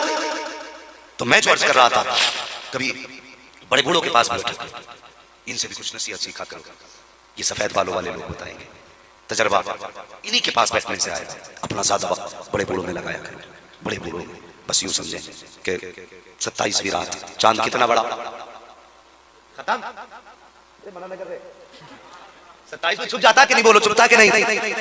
चांद छुपा, बादल, हल्की हल्की बारिश, और चौमासे की रातें कहते हैं बहुत अंधेरी होती है, बड़े बूढ़ों को कहते हैं जी, क्योंकि अब तो अंधेरा लगता ही नहीं, बत्ती इतनी जला रखी लोगों ने, पता ही नहीं कौन सी रात कैसी होती है। तो चौमासे की रातें अंधेरी क्यों होती है? क्योंकि बादल जो होता है वो तारों को भी छुपा लेता है, जी, फिर सामने कभी नजर नहीं आता। तो अंधेरा, रब ने फरमाया जिब्रील जी रब्बे जलील जाना महबूब को दूल्हा बना के ला। जन्नत गए, बुराक लिया, हाथ में जन्नत की कंदील ली, लालटेन लेके चलने लगे। रब ने फरमाया जिब्रील ये किधर लेके जा रहे हो? कहने लगे या अल्लाह तूने कहा ना महबूब को दूल्हा बना के लाना। ये मेरे मालिक 27वीं शब है, सूरज भी छुपा है, चांद भी छुपा है, बादल है, हल्की हल्की बारिश है, अंधेरे में तेरे महबूब को दूल्हा कैसे बनाऊंगा? इसलिए जन्नत की कंदील लेके जा रहा हूँ। रब ने फरमाया जिब्रील मेरा महबूब कंदील का मोहताज नहीं, मेरा महबूब कंदील का मोहताज नहीं है। कहा फिर? कहा कंदील को जन्नत में रख दो। या अल्लाह अंधेरे में महबूब को दूल्हा कैसे बनाऊंगा? फरमाया जा, मैंने महबूब के चेहरे पर 70,000 पर्दे अपनी गैरत के डाल रखे हैं, जा सिर्फ एक पर्दा हटा देना, तेरी रोशनी का इंतजाम हो जाएगा। जिब्रील कहते हैं महबूब के कदमों में आया, तलवों को बोसा दिया, महबूब उठे, मैंने जैसे कि महबूब के रूखे रोशन से 70,000 पर्दों में से एक पर्दा हटाया था। कहते एक नकाब का पलटना था, मेरी आंखें खीरा रह गई, सिर्फ नकाब हटा, ऐसा लग रहा था जैसे पूरी कायनात को 70,000 सूरजों की रोशनी ने चमका के रख दिया। वाह वाह वाह, जिंदाबाद जिंदाबाद, वाह वाह वाह, नारे तकबीर, नारे रिसालत, मसलके आला हज़रत, उलमाए अहले सुन्नत, मुफ्ती हम्माद रज़ा मुरादाबादी। वाह वाह वाह, क्या बात ये है, हुस्न मुस्तफा है। मैं कहता हूँ यार अगर किसी को हुस्न की वजह से दिल देना है फिर आमीना के लाल को दिल दो। वाह वाह वाह वाह, कायनात में कोई उससे बड़ा हसीन देखा हो तो बताओ। अल्लाह अकबर, कौन सी मिसाल दोगे उनके हुस्न की? कहां से लाओगे मिसाल? हजरत सैयदा हलीमा सादिया रज़ी अल्लाह तआला अन्हा हुजूर को गोद में लेके आ गई। कबीले बनु साद की पहली रात है जब हुजूर आए और लिटा दिया घर में लाके। पूरे कबीले में खुशबू थी, बहारें थी, अजीब रौनक थी। हुजूर जो मेहमान बने, लेकिन जानते हो औरतें बातें कर रही थी। आज बातें करते करते नजर पड़ी उनकी, हजरत हलीमा का घर रोशन हो रहा था। कहने लगी आपस में लगता है हलीमा आज कोई अमीर का बच्चा ले आई है जिसके साथ साथ पैसे भी लेके आई है। आज इसके घर में चिराग में तेल पड़ गया इसलिए उजाला हो रहा है। हाँ, एक दिन देखा, 2 दिन देखा, 3 दिन, फिर औरतें कहने लगी मगर एक बात समझ में नहीं आती, हम लोग भी पैसे वाले हैं लेकिन हम तो अपना आधी रात में चिराग बंद कर देते हैं, हलीमा के चिराग बंदी नहीं करती है। जी, सुबह को कहने लगी हलीमा, कहा क्या? कि कम से कम एक बात बता, कभी गरीबी इतनी थी कि तेरे घर में उजाला ही नहीं था? आज तेरे अंदर ये रंग इतने आ गए कि तेरे पूरी रात चिराग जलता। कहने लगी मैंने न कल चिराग जलाया था ना आज चिराग जलाया। छलांग लगाई, उठता हुआ ऊपर आया, बच्चे को पानी में फेंका, बच्चा माँ की गोद में था, पानी बराबर खड़ा हुआ, कहने लगा अस्सलातु वस्सलामु अलैका या रसूल अल्लाह, अस्सलातु वस्सलामु अलैका या नबी अल्लाह। जिसको मारे तो आलम की परवाह नहीं, ऐसे बाजू की कुव्वत पे लाखों सलाम। आज जिस दम उठा अली कर दिया, मुझे पहले सखावत पे लाखों सलाम। जिस तरह उठ गई तब मैं तमा गया, उस निगाह की आयत पे लाखों सलाम। वाह वाह वाह, नारे तकबीर, नारे रिसालत, मसलके आला हज़रत, उलमाए अहले सुन्नत, फैज़ाने गौसे आज़म, सीरत मुस्तफ़ा, अज़मत मुस्तफ़ा, ताजदारे खत्म नबूवा, ताजदारे खत्म नबूवा, ताजदारे खत्म नबूवा। सुभान अल्लाह, सुभान अल्लाह, जिंदा। अल्लाहु अकबर। अगर पावर की बुनियाद पे प्यार करना है मेरे नबी से प्यार है। कितनी ताकत होगी, क्या बात। यूं इशारा किया होगा, यूं इशारा किया होगा तो सूरज वापस कर दिया होगा। सवाल सूरज का नहीं, सूरज कितना बड़ा है, सूरज कितना बड़ा है, जमीन से बड़ा है, समझ रहे हो? जमीन से बड़ा है सूरज, उसका अपना वजन देखें और फिर उस सूरज को पूछिए उलमा से 70,000 फरिश्ते खींच के लेके जाते हैं। कितने? 70,000। कितने? 70,000।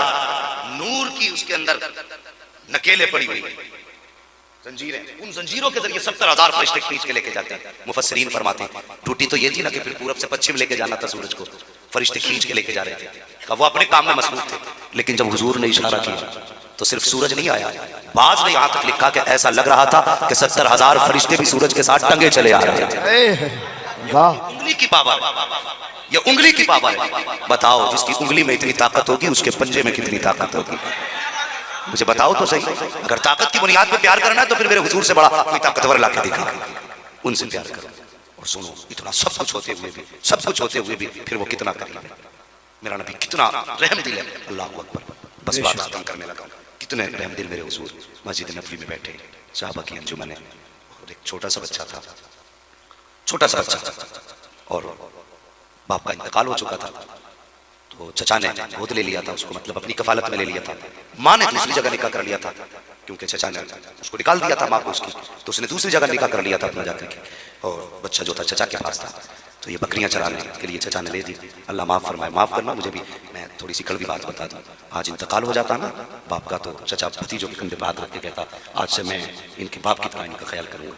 लेकिन वो मेहरबानियाँ ज़्यादा दिन नहीं रहती है। हाँ, महीने बाद फिर गैर हो जाता है सगा भतीजा भी, फिर यतीम अपने नहीं लगते। हाँ, मैंने बहुत आंखों देखी मिसालें ऐसी है कि रिश्तेदारों के सामने तो लंबी लंबी बाएं फेंकते हैं आदमी कि नहीं नहीं किसी की जरूरत नहीं है, हम काफी है भतीजों के लिए। लेकिन 40वां होने के बाद भतीजे ने खाया कि नहीं खाया चचा को फिक्र भी नहीं। ईद के दिन सगा भतीजा यतीम है तो कपड़ों को पैबंद लगा के पहन रहा है, और चचा 10,000 के कपड़े खरीद के ला रहा है। यार ये जो करवट में यतीम है ना, ये कोई तरह गैर नहीं है, तेरे भाई का बेटा है। खुदा रहा अपने यतीमों का ख्याल किया करो। वो यतीम तो कोई गैर भी है। तो मेरे हुजूर ने फरमाया जब कोई बंदा किसी यतीम के सर पे हाथ रखता है ना, तो जितने बाल उसके हाथ के नीचे आते अल्लाह उसको इतनी ही नेकियां अता फरमा दिया करता है। हाँ, और इतने दर्जे बुलंद फरमा दिया। ये यतीमों पे मेहरबानी है। आज हमारा हुआ क्या है, अगर यतीम भतीजा ईद के दिन आ जाए ना, कपड़े लाया वो सगा चचा बच्चों के लिए, कहता उठा के रखते, तेरा भाई आ रहा है वो देख लेगा। हाँ, ये सच्ची बात है, घर की कहानी है ये, है? मैं जानता हूँ इस समाज को। सगा भतीजा अगर यतीम है छुपा के रख दे, नजर पड़ जाएगी। अभी कहते हैं मौलाना कयामत कब आएगी? सुन, अगर तेरे बच्चों के कपड़ों को तेरे भतीजों की नजर लगने लग जाए ना, फिर समझ लेना कयामत तेरे दरवाजे पे आके खड़ी हो गई है। इससे भी बड़ी कोई कयामत होगी? और तेरे दरवाजे पे दुनिया के अमीर खा खा के नाक तक भर के जाए और तेरा यतीम भतीजा मुंह तकता रहे, इससे भी बड़ी कोई कयामत होगी?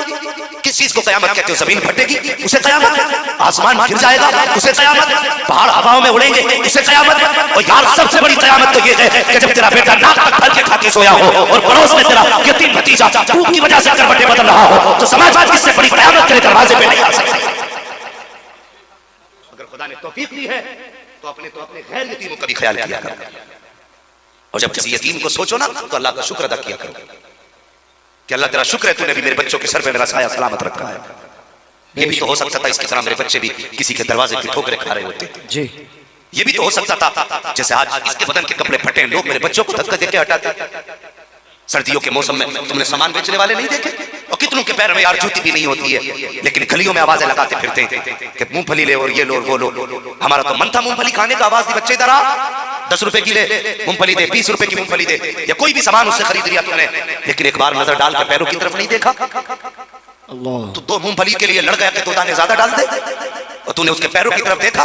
इतना तो सोच लेता इस सर्दी में अगर मेरा बेटा लिहाफ में है तो कौन सी मजबूरी है जिसने इसको कोहरे में लाके गलियों में घूमने पे मजबूर किया है। कभी ये भी तो सोच लिया करो, अगर नंगे पैर तक घर आता तेरे बेटे के पास तो कई जोड़ी जूते होंगे, एक जोड़ी जूते के लेके जाता, उस बच्चे से कहता यार मूंगफली बाद में खिलाना, पहले मेरी तरफ से ये जूते पहन ले। खुदा की कसम अगर वो गरीब जूते पहनता, आंख में मोहब्बत के आंसू आ जाते, तू मर के कब्र में बाद में जाता, मदीने वाला तेरी शफाअत के लिए पहले। वाह, क्यों नहीं करते हम इस चीज का ख्याल? बहुत अच्छा, हम नीचे देख रहे चाहते, हम नीचे नजर ही नहीं करना चाहते। नहीं नहीं, इनके तो काम ही ये है ना, अल्लाह से डर, उसकी लाठी में आवाज नहीं है। आज अगर तू उसको मजबूर देख के हंसेगा, कोई दिन दूर नहीं कि कल तेरे बच्चों को दुनिया देख के हंसे। इसलिए मेहरबानी करो, किसी यतीम को देखा करो, अल्लाह का शुक्र अदा किया करो, या अल्लाह तूने मेरे बच्चों के सर पे मेरे साहिब को सलामत रखा। हाँ, वरना दौर बड़ा जालिम है ये दुनिया, ये दौर इतना जालिम है, इतना जालिम दौर है कि यहाँ तो यतीमों को भी रोटी बाद में दी जाती है, कम से कम पहले दुकान में सफाई कराई जाती है, गाड़ी पे पोछा लगवाया जाता है, तब यतीम को रोटी दी जाती है। कभी भूखा समझ के नहीं, उसको काम करा करके उससे जूतों पे नाक लगा के तब उसे रोटी का टुकड़ा दिया जाता है। यह है हमारी सच्चाई। खुदा यतीमों पे रहम करो, जिनके बाप ना हो उनके सर पे हाथ रखो। किसी के देने से कभी नहीं आता, लेकिन समाज में बुरा मत मानना। मैं अक्सर कहता हूँ अगर किसी का पीर आ जाए नीचे से लेकर ऊपर तक, लो हजरत ये भी ले जाओ, या की चाबी भी ले जाओ, अलमारी भी उठा के ले जाओ, कोई कमी है पीरों पे आज? जी मुझे बताओ, कोई कमी है? कोई कमी नहीं पीरों पे, फिर भी भरमार पीरों पे है। क्या तुम्हें मोहल्ले के गरीब नजर नहीं आए? क्या तुम्हें गांव की बेवा नजर नहीं आई? तुमने 50-50 हजार के नजराने पीरों के मजार पे चढ़ाए, और काश क्या ही अच्छा होता 50 न दे करके तूने 30,000